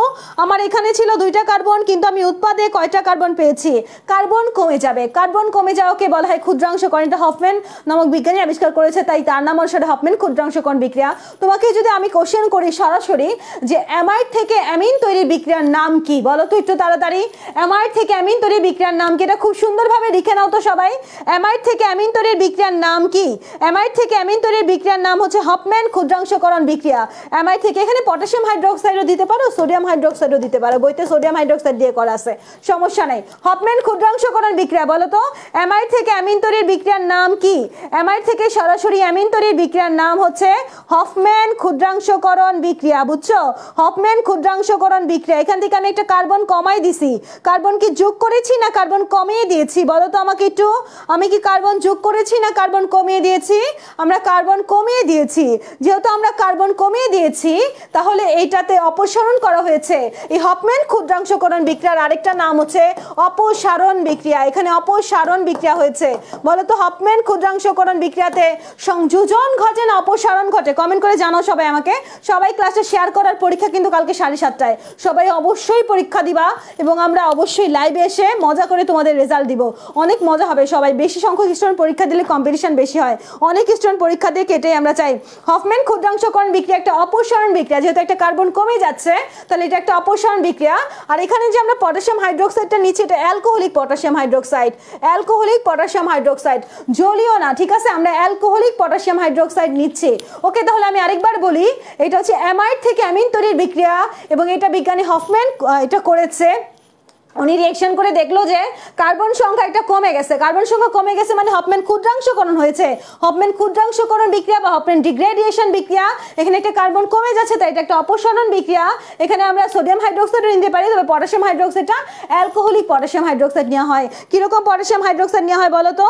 অ্যালকোহলিক পটাশিয়াম হাইড্রোক্সাইড নেওয়া হয়। তাই আমি ভাববো না যে এই কোশ্চেনটাই তুলে দিব তোমাকে সরাসরি, আমি বলতে পারি যে হফম্যান ক্ষুদ্রাংশকরণ বিক্রিয়া আসলে কি ধরনের বিক্রিয়া, সংযোজন, প্রতিস্থাপন, অপসারণ, কোনোটি নয়। কি দিবে আনসার তখন? অপসারণ। আমি বলেছি যে ক্লাসের ব্যাখ্যাগুলো হিউজ ইম্পর্টেন্ট, তাই অবশ্যই সবাই ক্লাসের ব্যাখ্যাগুলোর দিকে নজর দাও এবং তোমরা সুন্দর করে নোটটা সাবমিট করিও, ঠিক আছে? ওকে, আমরা এরপরে চলে যাচ্ছি তারপরেরটাতে। তারপরে কোশ্চেন কি আছে? ইউরিয়া গঠন, এটা কি আসলে? আসলে ইউরিয়া একটা কি যৌগ? তোমরা এখানে দেখো তো অ্যামাইডের মূলকটা পাচ্ছ কিনা? CONH2, এটা কি অ্যামিনো মূলক না অ্যামাইড মূলক? বলো তো কি মূলক? NH2 থাকলে আমার অ্যামিনো মূলক হইতো, কিন্তু CONH2 কে কি বলা হয়? CONH2 হচ্ছে একটা অ্যামাইড মূলক, তাই না? অ্যামাইড মূলক। তাহলে আমাদের এই ইউরিয়াটা একটা কি বলো তো? ইউরিয়াটা একটা কি? আমাদের এখানে আমাদের CONH2 আছে, এই ইউরিয়াটা আসলে একটা কি বলো তো? অ্যামাইড। ওকে, ইউরিয়াটা হচ্ছে একটা অ্যামাইড। ওকে, তারপর আমরা পরবর্তী কোশ্চেনে যাব। নিম্নে কোন যৌগটি আলোক সক্রিয়? এখন আবার আমাদের আলোক সক্রিয়তা দেখাইতে হবে। আলোক সক্রিয়তা দেখাইলে আমাদের কাইরাল কার্বন বিশিষ্ট যৌগ আবিষ্কার করা লাগবে। আমি তো মনে হচ্ছে না এখান থেকে কোনোটাই কাইরাল কার্বন পাবো, এটা পাবো মনে হয়।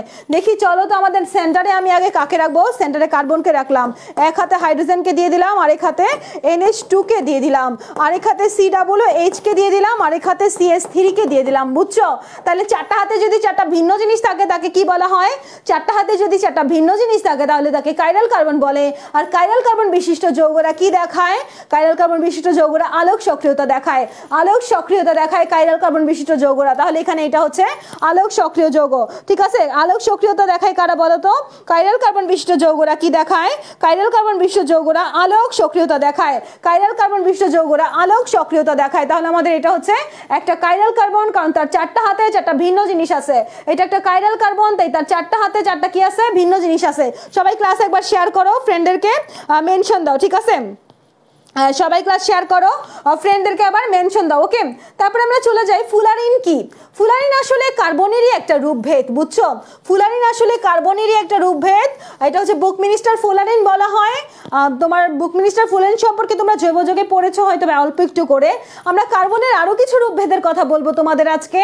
কার্বনের রূপভেদ, কার্বনের হচ্ছে কয়লা হতে পারে, কার্বনের রূপভেদ গ্রাফাইট হতে পারে। গ্রাফাইটে sp2 সংকরণ, গ্রাফাইটে কোন সংকরণ লিখে নাও তো সবাই আমার সাথে সাথে। গ্রাফাইট, গ্রাফাইটে কোন সংকরণ? গ্রাফাইটে sp2 সংকরণ। ওই যে পেন্সিলের ভিতরে যে শীষটা থাকে না, সেটা গ্রাফাইট। মাঝে মাঝে ছোটবেলায় কামড়ায় খাইছো না? অনেকেই খাইছো। এটা হচ্ছে গ্রাফাইট। আর এটা হচ্ছে হীরক। হীরকও তোমার কার্বনের রূপভেদ, কিন্তু এটা sp3 সংকরণ। তাহলে কার্বনের রূপভেদ হচ্ছে কয়লা, কার্বনের রূপভেদ হচ্ছে গ্রাফাইট, কার্বনের রূপভেদ হচ্ছে হীরক, গ্রাফাইটে sp2 সংকরণ আর হীরকে sp3 সংকরণ। আরেকটা হচ্ছে কার্বনের ত্রিমাত্রিক রূপভেদ, এটা হচ্ছে ফুলারিন। কার্বনের ত্রিমাত্রিক রূপভেদের নাম কি বলতো? কার্বনের ত্রিমাত্রিক রূপভেদের নাম ফুলারিন। এখানে কার্বন 60 হতে পারে, আরো হতে পারে, আরো অন্যান্য সংখ্যা হতে পারে, 70ও হতে পারে। তোমাদের বইতে দেখো অনেকগুলো দেওয়া আছে। ওকে, ঠিক আছে। এরপরে আমরা চলে যাই। তোমরা কিন্তু ব্যাখ্যাগুলো নোটগুলো সাবমিট করে দিও, হ্যাঁ, নোট সাবমিট করে দিও। দুটি অ্যান্টিপডের একটি আচ্ছা, এক্ষেত্রে সমবর্তিত আলোর তল কি? দুটো অ্যান্টিপড, অ্যান্টিপড মানে হচ্ছে অ্যান্টিমার বা হচ্ছে অ্যান্টিপড, অ্যান্টিপড বা এনানসিওমার। এনানসিওমার হচ্ছে তোমরা হচ্ছে দর্পণ প্রতিবিম্ব দেখলাম একটু আগে। আমরা আগের কোশ্চেনে যাই, তোমাদের দেখা এবার ব্যাক করে। আমরা এখানে একটা দর্পণ প্রতিবিম্ব দেখেছিলাম, বলেছিলাম এটা কাইরাল কার্বন বিশিষ্ট। এখানে যদি একটা আয়না রাখো, একটা দর্পণ রাখো, দর্পণ রাখলে এখানে একটা অল্টারনেটিভ একটা ছবি তৈরি হবে না? অল্টারনেটিভ একটা সমানও তৈরি হবে। তাহলে একটা হচ্ছে যদি পজিটিভ হয় আর আরেকটা নেগেটিভ। পজিটিভ নেগেটিভ একসাথে মিশ্রণ করলে কিন্তু একটা দ্রবণ তৈরি হয়, তার নাম রেসিমিক মিশ্রণ। রেসিমিক মিশ্রণের মানটা হচ্ছে তোমার নিষ্ক্রিয় হয়, বুঝছো, পজিটিভ নেগেটিভ এসে। তারপরে আমাদের এখানে দুইটা এনানসিওমার, একটার পজিটিভ সাইড একটা নেগেটিভ সাইড, তার মানে দিক ভিন্ন, তাই না? চলো আমরা অ্যান্সারটা দেখে আসি আমাদের কি হবে এখানে। এখানে আমাদের কোশ্চেনটা হচ্ছে আবর্তন কোণ এক কিন্তু দিক ভিন্ন, এটা হচ্ছে কোশ্চেন অ্যান্সার হবে। আবর্তন কোণ একই থাকবে, কোণের মান একই থাকবে কিন্তু দিক ভিন্ন হবে, প্লাস আর মাইনাস, তাই না? পজিটিভ আর নেগেটিভ। এখানে বলছে দিক একই না, দিক ভিন্ন। তারপর বলছে কোণ আর দিক উভয় ভিন্ন, না না না, তোমার হচ্ছে কোণ একই কিন্তু দিক ভিন্ন। আবর্তন কোণ আর দিক উভয় একই, না না না। তাহলে আমাদের কোনটা হবে অ্যান্সার বলো তো সবাই? এখানে অ্যান্সারটা কোনটা হবে? এখানে অ্যান্সারটা কোনটা হবে দ্রুত আমাকে কমেন্ট করে জানাইতে হবে। আর সবাই একবার ক্লাসটা শেয়ার করো তো, ফ্রেন্ডদেরকে মেনশন দাও আর ক্লাসটা শেয়ার করো দ্রুত, ফ্রেন্ডদেরকে মেনশন দাও, ক্লাস শেয়ার করো। ঈদের আগে আজকেই লাস্ট ক্লাস, আমরা অলরেডি 44 মিনিট ক্লাস নিয়ে ফেলেছি তোমাদের, অলরেডি আমাদের ক্লাস 44 মিনিট যাবত হচ্ছে। আমরা তারপর যাই প্রোপানল 1 আর প্রোপানল 2। প্রোপানল 1 আর প্রোপানল 2 অর্থাৎ OH মূলকের অবস্থান হচ্ছে 1 নম্বর কার্বনে, OH মূলকের অবস্থান হচ্ছে 2 নম্বর কার্বনে। প্রোপানল 1 আর প্রোপানল 2 এর মাধ্যমে আমরা মূলত, প্রোপানল মানে তো অ্যালকোহল, তাই না? OH মূলক, প্রোপানল মানেই তো অ্যালকোহল, OH মূলক। OH মূলকের অবস্থান হচ্ছে একবার 1 নম্বর কার্বনের সাথে, মানে অর্থাৎ এখানে 1 নম্বর কার্বন, তারপর আমাদের এখানে আরো 3টা কার্বন, এটা প্রোপানল। কার্বন তুমি ফিল আপ করে নাও, CS2 তোমার হচ্ছে CS হিসাব মিলাই নাও। আমাদের যদি 1 নম্বর কার্বনে প্রোপানল OH থাকে তাহলে প্রোপানল 1, আর যদি কোনো কারণে 1 নম্বর কার্বন না থেকে 2 নম্বর কার্বনে থাকতো তাহলে তার নাম হয়ে যেত প্রোপানল 2। তাহলে OH মূলকের অবস্থানটা চেঞ্জ হচ্ছে, এজন্য এটা অবস্থান সমাণু। এটা কি সমাণু বলো তো? প্রোপানল 1 আর প্রোপানল 2 কি সমাণু? প্রোপানল 1 আর প্রোপানল 2 কি সমাণু? তাড়াতাড়ি বলো, প্রোপানল 1 আর প্রোপানল 2 কি সমাণু? প্রোপানল 1 আর প্রোপানল 2 হচ্ছে আমাদের অবস্থান সমাণু। ওকে, আমরা তারপরে চলে যাব আমাদের নিম্নের কোন যৌগ অম্লধর্মী। আমি গতদিন তোমাদের বলেছিলাম অম্লধর্মিতা দেখায় অ্যালকাইন, ঠিক আছে? অ্যালকাইন 1 নরমালি দেখায়, আমরা এখানে অ্যালকাইন খুঁজে বেড়াবো। এটা অ্যালকাইনের গঠন তো বোঝা যাচ্ছে না, এটা অ্যালকাইন 1 না, এটা অ্যালকাইন 2 ধরা যায়, ঠিক আছে? এইটা হচ্ছে অ্যালকাইন 1। অ্যালকাইন 1 এর ক্ষেত্রে একটু খেয়াল করে দেখো, আমাদের কার্বন কার্বন ট্রিপল বন্ড আমরা দেখতে পাচ্ছি, আর এদিকে যে হাইড্রোজেন আছে কার্বনে তার কথা মনেই নাই। আমরা যার দিকে বেশি ঝুঁকে যাই তার কথা আমাদের বেশি মনে থাকে, তাই না? তুমি একজনের জন্য 3টা হাত দিয়ে তোমার ভালোবাসা দিচ্ছ, আরেকজনকে তুমি 1টা হাত দিয়ে ভালোবাসা দিচ্ছ, যদি ছুটে যায় কোনটা ছুটে যাবে বলো তো? তুমি যাকে 3টা হাত দিয়ে ধরেছো সে ছুটে যাবে, নাকি যাকে 1টা হাত দিয়ে ধরেছো সে ছুটে যাবে বলো তো? এখানে কোনটা ছুটে যাবে? আমাদের এখান থেকে ছুটে যাওয়ার সম্ভাবনা হাইড্রোজেনের। আর অ্যালকাইন 1 একটা হাইড্রোজেন ছেড়ে দেয় বলে অ্যালকাইন 1 মাঝে মাঝে অম্লধর্মিতাও দেখায়। অ্যালকাইন 1 কি দেখায় বলো তো? অ্যালকাইন 1 অম্লধর্মিতা দেখায়, বুঝছো? কথাটা বুঝাইতে পারছি না আমি? এখানে তাদের বন্ধনটা এতই দৃঢ় হয়ে গেছে, 3টা হাত দিয়ে তার এতটাই কাছাকাছি চলে আসছে, তার সাথে যে একটা হাইড্রোজেন আছে তার খবরই নাই। হাইড্রোজেন কোথায় চলে গেছে বুঝছো? কাবাব মে হাড্ডি, মনে আছে না? ধরো এটা হচ্ছে কাপল, তোমার একটা ফ্রেন্ড আর একটা হচ্ছে তোমার বান্ধবী আর তার ফ্রেন্ড বয়ফ্রেন্ড গিয়েছে, তুমি তাদের সাথে গেছো। আমি ম্যাক্সিমাম টাইম কাবাব মে হাড্ডি হইতাম, আমার ফ্রেন্ডের সাথে ওরা হচ্ছে ঘুরতো আর আমি একা একা সেলফি তুলতাম, মানে ভালোই লাগতো আমার। যাই হোক, এটা হচ্ছে আমার মতো অবস্থা। তাহলে এই যে অ্যালকাইন 1 এর যে হাইড্রোজেন এটা হচ্ছে কাবাব মে হাড্ডি, বুঝছো? তাহলে কাবাব মে হাড্ডি হব না আমরা, হ্যাঁ? আমরা নিজেরা ঘুরবো, ওদের মতো ওরা ঘুরুক। ওকে, ঠিক আছে। আচ্ছা, এরপরে আমরা চলে যাই আমাদের, তারপরে কি হবে? ইথিন ও ইথাইন উভয় বিক্রিয়া করে নিম্নের কোন বিকারকের সঙ্গে? আচ্ছা, ইথিন হচ্ছে ডাবল বন্ড, তাই না? আর ইথাইন হচ্ছে ট্রিপল বন্ড। ডাবল বন্ড আর ট্রিপল বন্ড হচ্ছে অসম্পৃক্ত যৌগ। অসম্পৃক্ততার পরীক্ষা কি বলতো? অসম্পৃক্ততার পরীক্ষা কি? অসম্পৃক্ততার পরীক্ষা কারা দেখায়? ব্রোমিন দ্রবণ আর বেয়াররা দেখায়। অসম্পৃক্ততার পরীক্ষা কে দেখায়? অসম্পৃক্ততার পরীক্ষা কে দেখায়? অসম্পৃক্ততার পরীক্ষা হচ্ছে ব্রোমিন দ্রবণ দেখায় আর বেয়ার দ্রবণ দেখায়। বেয়ার তো না, এখানে ব্রোমিন। তাহলে অ্যান্সারটা কি হবে বলো তো? অসম্পৃক্ততার পরীক্ষা কে দেখায়? ব্রোমিন দ্রবণ আর হচ্ছে বেয়ার পরীক্ষা, ঠিক আছে? ওকে, আমরা সবাই ক্লাসে শেয়ার করবা, ফ্রেন্ডদেরকে মেনশন দিবা। নিম্নের কোন যৌগটি অ্যামোনিয়া কাল সিলভার নাইট্রেট দ্রবণের সাথে সাদা অদক্ষেপ দেয়? আচ্ছা, অ্যামোনিয়া কাল সিলভার নাইট্রেট দ্রবণের সাথে সাদা অদক্ষেপ দেয়। আমি তোমাদের একটা তোমার হচ্ছে অ্যালকিনের শনাক্তকরণ পরীক্ষাতে, সরি অ্যালকাইন 1 এর শনাক্তকরণ পরীক্ষাতে কি বলছিলাম? অ্যালকাইন 1, হ্যাঁ, নরমালি এখানে অ্যালকাইন 1টা খুঁজে বের করি, এটা অ্যালকাইন 1 ধরলাম। অ্যালকাইন 1 এর শনাক্তকরণ পরীক্ষাগুলোতে কি বলছিলাম বলো তো? সোডিয়াম ধাতু সহ পরীক্ষা, মনে আছে তোমাদের? সোডিয়াম ধাতু সহ পরীক্ষা। আরেকটা বলেছিলাম আমি হচ্ছে অ্যামোনিয়া যুক্ত সিলভার নাইট্রেট দ্রবণ সহ পরীক্ষা। অ্যামোনিয়া যুক্ত সিলভার নাইট্রেট দ্রবণ সহ পরীক্ষা, অ্যামোনিয়া যুক্ত সিলভার নাইট্রেট দ্রবণ সহ পরীক্ষা। একটা বলছিলাম অ্যামোনিয়া যুক্ত কিউপাস ক্লোরাইড সহ পরীক্ষা, অ্যামোনিয়া যুক্ত কিউপাস ক্লোরাইড সহ পরীক্ষা।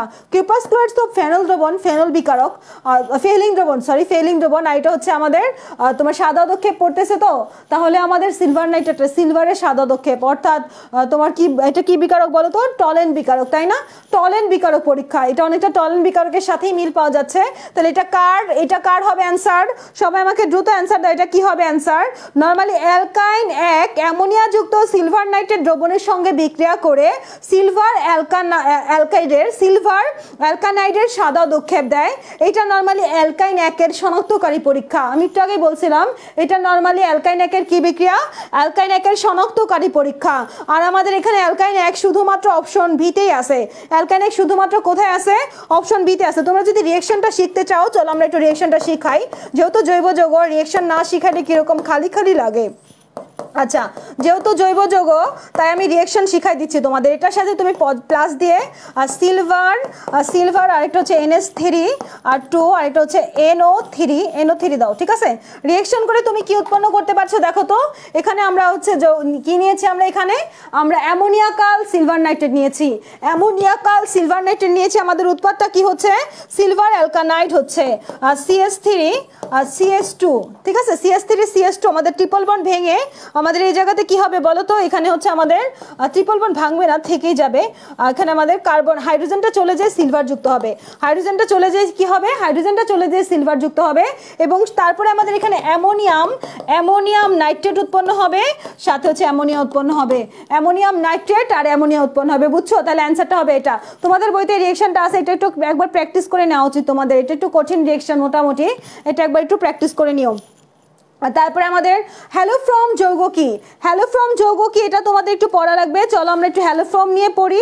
হ্যালোফ্রমের মধ্যে আমরা ক্লোরোফর্ম পাবো, ব্রোমোফর্ম পাবো, অনেকগুলো পাবো। চলো আমি তোমাদের এক্সাম্পল দিচ্ছি। হ্যালোফ্রমের মধ্যে আমরা ক্লোরোফর্ম পাবো, দেখো CHCl3, এটা হচ্ছে ক্লোরোফর্ম। CHCl3 এটা কি বলো তো? এটা ক্লোরোফর্ম। নর্মালি এটা হচ্ছে অস্ত্রোপচারের ক্ষেত্রে চেতনানাশক হিসেবে ইউজ করা হতো, কিন্তু এটা পরবর্তীতে অক্সিজেনের সাথে আর সূর্যের আলোকের সাথে বিক্রিয়া করে ফরচিন গ্যাস তৈরি করে, তাই এটা এখন আর করা হয় না ইউজ, বুঝছো? অ্যানাস্থেসিয়াতে দেওয়া হতো।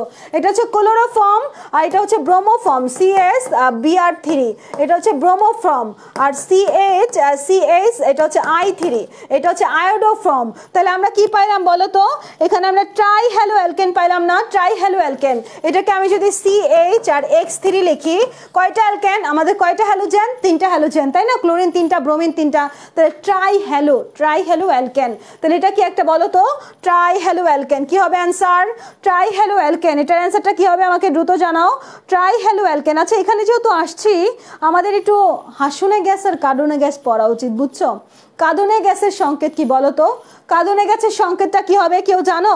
কার্বনে গ্যাসের সংকেত হচ্ছে CCl3 NO2, এটা হচ্ছে কার্বনে গ্যাসের সংকেত। নাইট্রোক্লোরোফর্ম, এটাকে টিয়ার সেল বলা হয়, টিয়ার গ্যাস বলা হয়, টিয়ার গ্যাস কোথায় দেওয়া হয় বলো তো? যখন দেশের আইন অমান্যকারীরা তোমার মিছিল করে, আমাদের বিভিন্ন ছাত্র মিছিলে দেখা যায় টিয়ার সেল নিক্ষেপ করা হয়। টিয়ার সেল হচ্ছে কার্বনে গ্যাস, দিলে চোখ জ্বলতে থাকে আর পানি পড়তে থাকে। দেখছো বিভিন্ন নিউজে যে টিয়ার সেল নিক্ষেপ করেছে।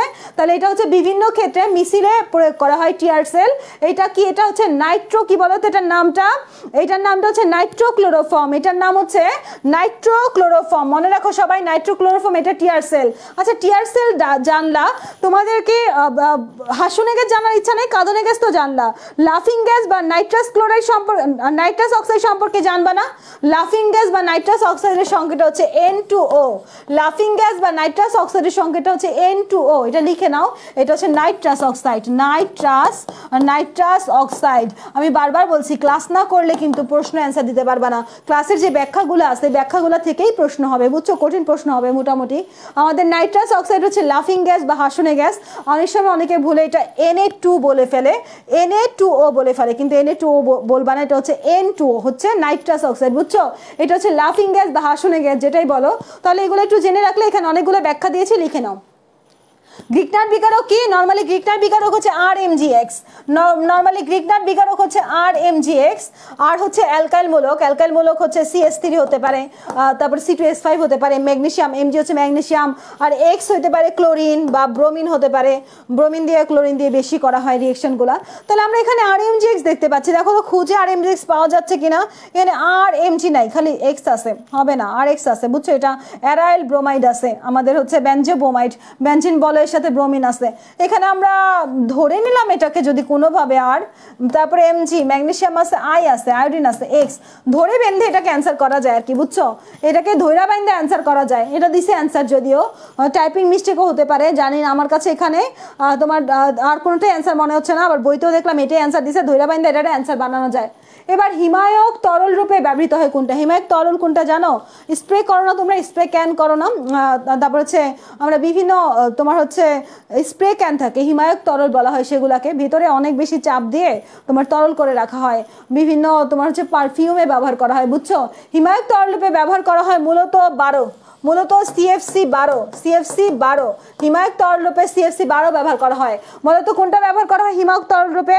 হিমায়ক তরল রূপে কোনটা ব্যবহার করা হয়? CFC12। হিমায়ক তরল রূপে কোনটা ব্যবহার করা হয় বলো তো? হিমায়ক তরল রূপে CFC12 ব্যবহার করা হয়। আচ্ছা, আমরা এরপরে চলে যাব, কীটনাশক কোনটা? DDT হচ্ছে একটা কীটনাশক, DDT কীটনাশকটা ব্যবহার এখন নিষিদ্ধ করে দিছে। DDT একটা কীটনাশক, সবাই ক্লাসটা শেয়ার করো, ফ্রেন্ডদেরকে মেনশন দাও। মুনতাহা বলছে NO2 তো তোমার হচ্ছে নাইট্রোমূলক, আর নাইট্রাস অক্সাইড কি সেম? N2O, নাইট্রাস অক্সাইড হচ্ছে N2O, বুঝছো? নাইট্রাস অক্সাইড হচ্ছে N2O। DDT হচ্ছে তোমার একটা কীটনাশক, এখন ব্যবহার নিষিদ্ধ। কার্বন টেট্রাক্লোরাইড ওজনীকরণের প্রভাবক হিসেবে ইউজ করা হয়। ডেটল তো দেখছি অ্যান্টিসেপ্টিক হিসেবে আমরা ইউজ করি। ক্লোরোফর্ম চেতনানাশক হিসেবে ইউজ করা হয়, এগুলো জানো। DDT হচ্ছে কীটনাশক, ওকে। সিএফসি ওজোন স্তর ধ্বংস করে কোন প্রক্রিয়ায়? সিএফসি যে রিঅ্যাকশনটা তোমাদের বইতে আছে সেটা ফ্রি রেডিক্যাল মেকানিজম। সিএফসির যে রিঅ্যাকশনটা তোমাদের বইতে আছে সেটা কি মেকানিজম বলো তো? সিএফসির যে রিঅ্যাকশনটা তোমাদের বইতে আছে সেটা হচ্ছে ফ্রি রেডিক্যাল মেকানিজম। আমরা যদি CF2Cl2 দেখি তাহলে এখানে আমরা কি দেখতে পাবো? এখানে আমাদের হচ্ছে CF2Cl প্লাস Cl দেখতে পাবো। এরকম আমাদের ফ্রি রেডিক্যাল তৈরি হবে। টোটাল রিঅ্যাকশনটা দেখতে চাইলে দেখতে পারো।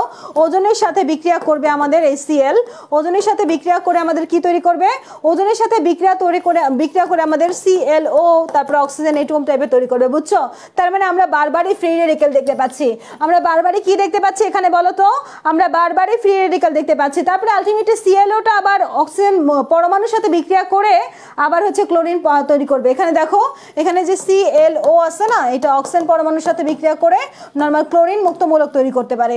নরমালি ক্লোরিন মুক্ত মূলক তৈরি করে আবার অক্সিজেন তৈরি করে দেবে। নরমালি ক্লোরিন মুক্ত মূলক তৈরি করে এখানে কি তৈরি করে দেবে?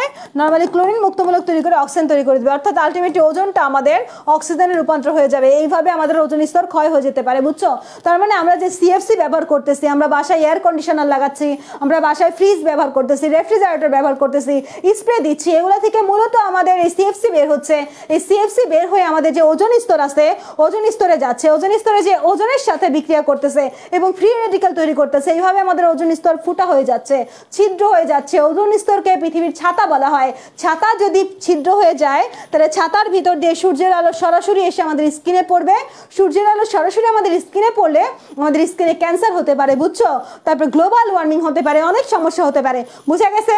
তাহলে আমাদের এই যে CFC এটা কিভাবে কাজ করতেছে দেখতেই পাচ্ছ, ফ্রি রেডিক্যাল মেকানিজমে কাজ করতেছে। আর এইভাবে আমাদের ওজন স্তরটাকে কি করে দিচ্ছে? প্রতিনিয়ত ওজন স্তরটাকে প্রতিনিয়ত ধ্বংস করে দিচ্ছে।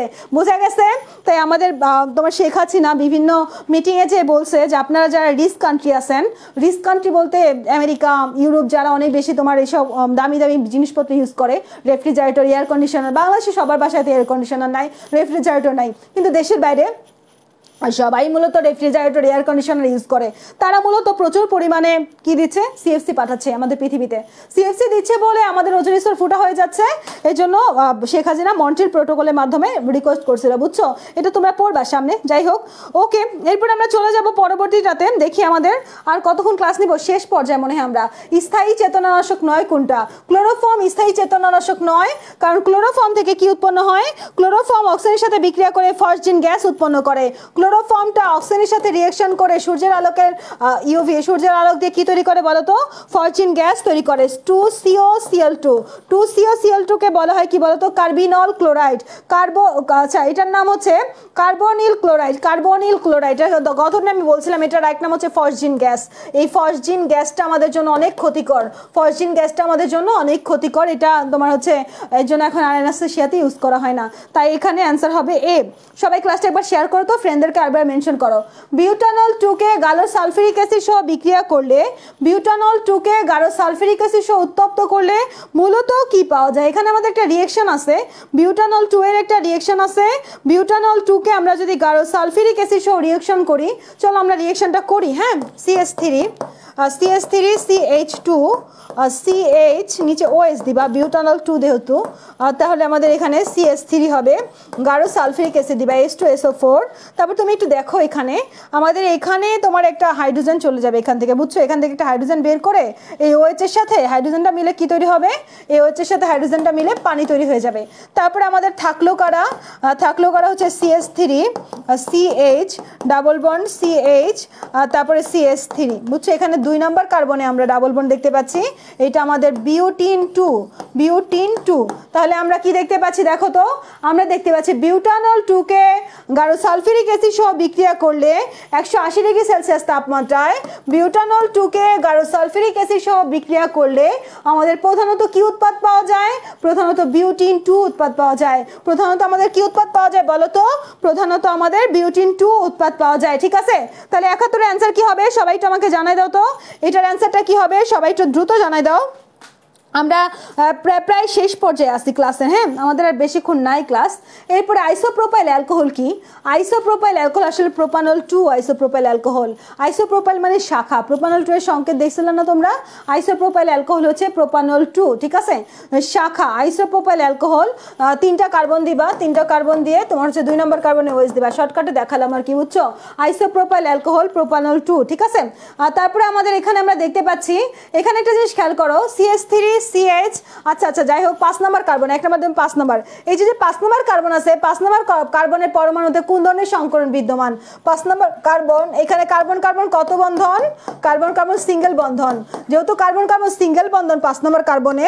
তাহলে কার্বন সিঙ্গেল বন্ধনে কোন ধরনের সংকরণ কার্বন সিঙ্গেল বন্ধন মানে অ্যালকেনে কোন ধরনের সংকরণ অ্যালকেনে sp3 অ্যালকিনে sp2 অ্যালকাইনে sp সংকরণ তাহলে আমাদের 5 নাম্বার কার্বনে কোন ধরনের সংকরণ বিদ্যমান সবাই বলো তো 5 নাম্বার কার্বনে sp3 সংকরণ বিদ্যমান সবাই দ্রুত আমাকে জানাও 5 নাম্বার কার্বনে কোন ধরনের সংকরণ বিদ্যমান 5 নাম্বার কার্বনে কোন ধরনের সংকরণ বিদ্যমান sp3 সংকরণ বিদ্যমান কালকে কিন্তু সন্ধ্যা 7:30 বাজে আমাদের 100 মার্কের এক্সাম সবার মনে আছে তো কালকে সন্ধ্যা 7:30 বাজে আমাদের 100 মার্কের এক্সাম আরেকটা কথা আমাদের যে এক্সট্রা ট্যালেন্ট ব্যাচ আসতেছে ঈদের পরে ক্লাস শুরু হবে এক্সট্রা ট্যালেন্ট ব্যাচে কিন্তু আমরা বায়োলজি শর্ট সিলেবাসের বাইরের চ্যাপ্টারগুলো এত ভালো করে পড়াবো যাতে অ্যাডমিশন টেস্টে তোমার এখান থেকে না আটকায় তোমরা যারা মেডিকেল পরীক্ষা দিবা তারা শর্ট সিলেবাস যদি পড়ে যাও পরীক্ষার হলে কনফিডেন্ট লুজ হয়ে যাবে ইভেন এবার 10টা কোশ্চেনের মতো আমরা দেখেছি বায়োলজির বাইরে থেকে আসছে শর্ট সিলেবাসের বাইরে থেকে তোমাদের বেলায় 5-6টা তো আসবেই ওই 5-6টা না পেলেই মেডিকেলের চান্স ছুটে যাওয়ার সম্ভাবনা আছে ইভেন কনফিডেন্ট লুজ হয়ে যাবে তুমি ফুল সিলেবাস প্রিপারেশন না নিয়ে নিলে এই জন্য আমরা চাচ্ছি তোমরা ফুল সিলেবাসের প্রিপারেশন নাও তাই ফুল সিলেবাসের প্রিপারেশনের ইয়াটা যাতে তোমাদের ভালো গড়ে ওঠে ভিত্তিটা এর জন্য আমাদের বায়োলজি শর্ট সিলেবাসের বাইরে যে ফুল সিলেবাসের চ্যাপ্টারগুলো আছে সেগুলো নিয়ে একটা ব্যাচ এক্সট্রা ট্যালেন্ট ব্যাচ এখানে অনেক ট্যালেন্ট স্টুডেন্ট আসতেছে জয়েন হচ্ছে তাদের সাথে তোমার একটা কম্পিটিশন হবে তাই সবাই দ্রুত এক্সট্রা ট্যালেন্ট ব্যাচে জয়েন করে ফেলো এটা একদমই নতুন ব্যাচ ক্লাস শুরু হবে ঈদের পরে আর আমাদের একটা চলমান ব্যাচ মোটামুটি কয়েকটা ক্লাস হয়েছে জেনারেল ইংলিশ ব্যাচ সেখানেও তোমরা জয়েন করতে পারো আর সামনে আমাদের ফিজিক্সের মেডিকেল প্যাটার্ন একটা ব্যাচ আসতে যাচ্ছে কিছুদিন পরে ওকে আমরা এরপরে চলে যাই অ্যাস্টারের কার্যকরী মূলক কি অ্যাস্টারের কার্যকরী মূলক COOR RCOOR অ্যাস্টারের কার্যকরী মূলক বুঝছো অ্যাস্টারের কার্যকরী মূলক কোনটা বলো তো অ্যাস্টারের কার্যকরী মূলক কোনটা অ্যাস্টারের কার্যকরী মূলক কোনটা একটু জানাই দাও তো আমাকে অ্যাস্টারের কার্যকরী মূলক কোনটা অ্যাস্টারের কার্যকরী মূলক হচ্ছে COOR ওকে এবার আসো এখানে একটি অ্যালডিহাইড অথচ আলফা আচ্ছা অথচ মিথানেল আচ্ছা ঠিক আছে এখানে আমরা একটি অ্যালডিহাইড দেখতে পাচ্ছি এখানে একটা মিথানোইক অ্যাসিড দেখতে পাচ্ছি উভয় যৌগ কোন বিক্রিয়া দেয় আমরা গতদিন পড়েছিলাম মনে আছে তোমাদের অ্যালডিহাইড আর কিটোনের পার্থক্য সূচক বিক্রিয়া হচ্ছে টলেন বিকারক আর ফেলিং দ্রবণ পরীক্ষা। টলেন বিকারক আর ফেলিং দ্রবণ পরীক্ষাতে আমরা দেখেছিলাম মিথানোইক অ্যাসিড অংশগ্রহণ করেছে, তাই না? কারণ মিথানোইক অ্যাসিড একটা অ্যালডিহাইড ভাব আছে। আর আমাদের অ্যালডিহাইড আর কিটোনের শনাক্তকারী পরীক্ষার নাম ছিল 2,4 তোমার ডাইহাইড্রা ডিএনপি পরীক্ষা, তাই না? 2,4 ডিএনপি পরীক্ষা শুধু অ্যালডিহাইড আর কিটোনের পরীক্ষা, সেখানে আমাদের মিথানোইক অ্যাসিড অংশগ্রহণ করেনি। তাহলে এখানে কোন বিক্রিয়াতে মিথানোইক অ্যাসিড অংশগ্রহণ করবে? ফেলিং দ্রবণ পরীক্ষাতে। কোন বিক্রিয়াতে মিথানোইক অ্যাসিড অংশগ্রহণ করবে সবাই বলো তো? কোন বিক্রিয়াতে মিথানোইক অ্যাসিড অংশগ্রহণ করবে? রিমন বলছে আপু ফিজিক্সকে একাডেমিক দেখাবেন না? আমি ফিজিক্স মেডিকেল প্যাটার্ন পড়াই, ফিজিক্স একাডেমিক আমি পড়াই না। আমি ফিজিক্স একাডেমিক কখনোই পড়াইনি, এই জন্য শুধু মেডিকেল প্যাটার্নটা দেখাবো। মেডিকেলে কি কি আসে, কোথায় থেকে পড়তে হয়, কিভাবে এমসিকিউ অ্যান্সার করা যায়। তার মানে হচ্ছে মেডিকেলে তোমার সবচেয়ে ভালো মার্ক পাওয়ার জন্য কি করা লাগবে সেটাই থাকবে আমাদের সেই কোর্সের মূল বিষয়, ঠিক আছে? আর তাছাড়া আমরা মডেল এমসিকিউ সলভ করাবো। ওকে, ঠিক আছে। এরপরে আসো আমাদের, তারপরে কি আছে? রেইনকোট তৈরিতে কোনটা ব্যবহার করা হয়? রেইনকোট মূলত পিভিসি দিয়ে করা হয়, পলিভিনাল ক্লোরাইড। এটা আমাদের পলিমার করণের পেছন দিকে পাবা তোমরা। রেইনকোট তৈরি করা হয় পলিভিনাল ক্লোরাইড। রেইনকোট কই থেকে তৈরি করা হয় বলো তো? রেইনকোট তৈরি করা হয় হচ্ছে পলিভিনাল ক্লোরাইড, তারপর গ্রামোফোন র্যাকোডও করা হয়, ঘরের মেঝে কার্পেট করা হয়, এগুলা দিয়ে। এটা এরপরে আমরা প্রশ্ন দেখি কি আছে। ফেনল শনাক্তকরণ পরীক্ষা কোনটা? আমরা গতদিন পড়েছিলাম লিবারম্যান পরীক্ষা, ব্রোমিন পানিসহ পরীক্ষা আর ফেরিক ক্লোরাইড দ্রবণ পরীক্ষা। এটা হচ্ছে ফেনলের পরীক্ষা। ফেনলের 3টা পরীক্ষার নাম দ্রুত আমাকে বলো তো। ফেনলের আচ্ছা, নেক্সট ইয়ার আমি ফিজিক্স পড়াবো, অনন্যা বলছে। ঠিক আছে অনন্যা, তোমার কেমিস্ট্রি পড়ানোর ক্যাপাবিলিটি অনেক ভালো, আমি দেখেছি। আশা করি তুমি ভালো করতে পারবা জীবনে, সমস্যা নাই। খালি পড়াশোনা করে মনোযোগ দিয়ে একটু ভালো কোথাও চান্সটা নিশ্চিত করো। এরপর আসো আমাদের কি হবে অ্যান্সার। আমাদের এখানে বলতেছে লিবারম্যান পরীক্ষা, তাই না? ফেনল শনাক্তকরণ পরীক্ষা কি কি ছিল? লিবারম্যান পরীক্ষা, ফেরিক ক্লোরাইড সহ পরীক্ষা, ব্রোমিন পানি সহ পরীক্ষা, তাই না? ফেনল শনাক্তকরণের 3টা পরীক্ষা আমরা দেখেছিলাম না গতদিন। এরপরে কার্বিলামিন দিয়ে কি করা হয়? কার্বিলামিন আর লুকাস বিকারক দিয়ে তো তোমার হচ্ছে কার্বিলামিন 1 ডিগ্রি বা প্রাইমারি অ্যামিন শনাক্তকরণ করা হয়, ক্লোরোফর্ম শনাক্তকরণ করা হয়। লুকাস বিকারক দিয়ে আমাদের 1 ডিগ্রি 2 ডিগ্রি 3 ডিগ্রি অ্যালকোহল পার্থক্য করা হয়।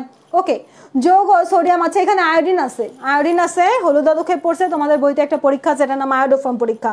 আয়োডিন আছে, হলুদ অদক্ষেপ আছে। আয়োডিনের ক্ষেত্রে আয়োডোফর্ম পরীক্ষাতে হলুদ অদক্ষেপ পড়ে। আয়োডোফর্ম পরীক্ষা কারা কারা দেয়? গতদিন বলছিলাম আই দিয়ে ইথানল আর প্রোপানল 2, ঠিক আছে? ইথানল আর প্রোপানল 2 এর পরীক্ষার নাম কি বলো তো? ইথানল আর প্রোপানল 2। ইথানল আর প্রোপানল 2 এর পরীক্ষা হচ্ছে আয়োডোফর্ম পরীক্ষা। ইথানল আর প্রোপানল 2 কি পরীক্ষা দেয় বলো তো আমাকে দ্রুত? ইথানল আর প্রোপানল 2 হচ্ছে আয়োডোফর্ম পরীক্ষা দেয়। ইথানল আর প্রোপানল 2 কি পরীক্ষা দেয়? ইথানল আর প্রোপানল হচ্ছে আয়োডোফর্ম পরীক্ষা দেয়। আচ্ছা, আমরা তারপরে কোশ্চেন কি আছে? কোনটি বিজারক? বিজারক হচ্ছে তোমার মিথানোইক অ্যাসিড, কারণ অ্যালডিহাইড একটা বিজারক, মিথানোইক অ্যাসিড একটা বিজারক, ঠিক আছে? আর বিজারকটা নর্মালি তোমার হচ্ছে অ্যালডিহাইড হিসেবে কাজ করে। তাহলে আমাদের এখানে মিথানোইক অ্যাসিড একটা বিজারক, বুঝছো? মিথানোইক অ্যাসিড একটা কি হিসেবে কাজ করতে পারে? অ্যালডিহাইডের মতো মিথানোইক অ্যাসিডও বিজারক হিসেবে কাজ করতে পারে। কোন যৌগটি কিটোইনল টটোমারিজম দেখায়? নর্মালি আমাদের প্রোপানল থেকে প্রোপিন 2 অল হয়েছিল না? আমরা গতদিন ব্যাখ্যা দিয়েছিলাম এটা। প্রোপানল থেকে কি হয়েছিল? প্রোপিন 2 অল হয়েছিল। প্রোপানলের কথা তোমাদের মনে আছে না? প্রোপানল থেকে প্রোপিন 2 অল হয়েছিল। এইটা তোমার হচ্ছে টটোমারিজম। টটোমারিজমকে কি বলা হয়? কিটোইনল সমাণু বলা হয়, অথবা গতিশীল কার্যকরী মূলক সমানতা বলা হয়, ঠিক আছে? এরপর আমরা কি দেখতে পাচ্ছি? এরপর আর কিছুই দেখতে পাচ্ছি না।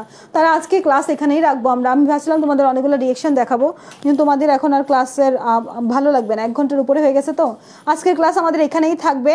সবাই সুস্থ থাকো, ভালো থাকো, আর অবশ্যই বাসায় সুন্দর করে পড়াশোনা করে আসো। আজকের ক্লাস আমরা এখানেই শেষ করতেছি, ঠিক আছে?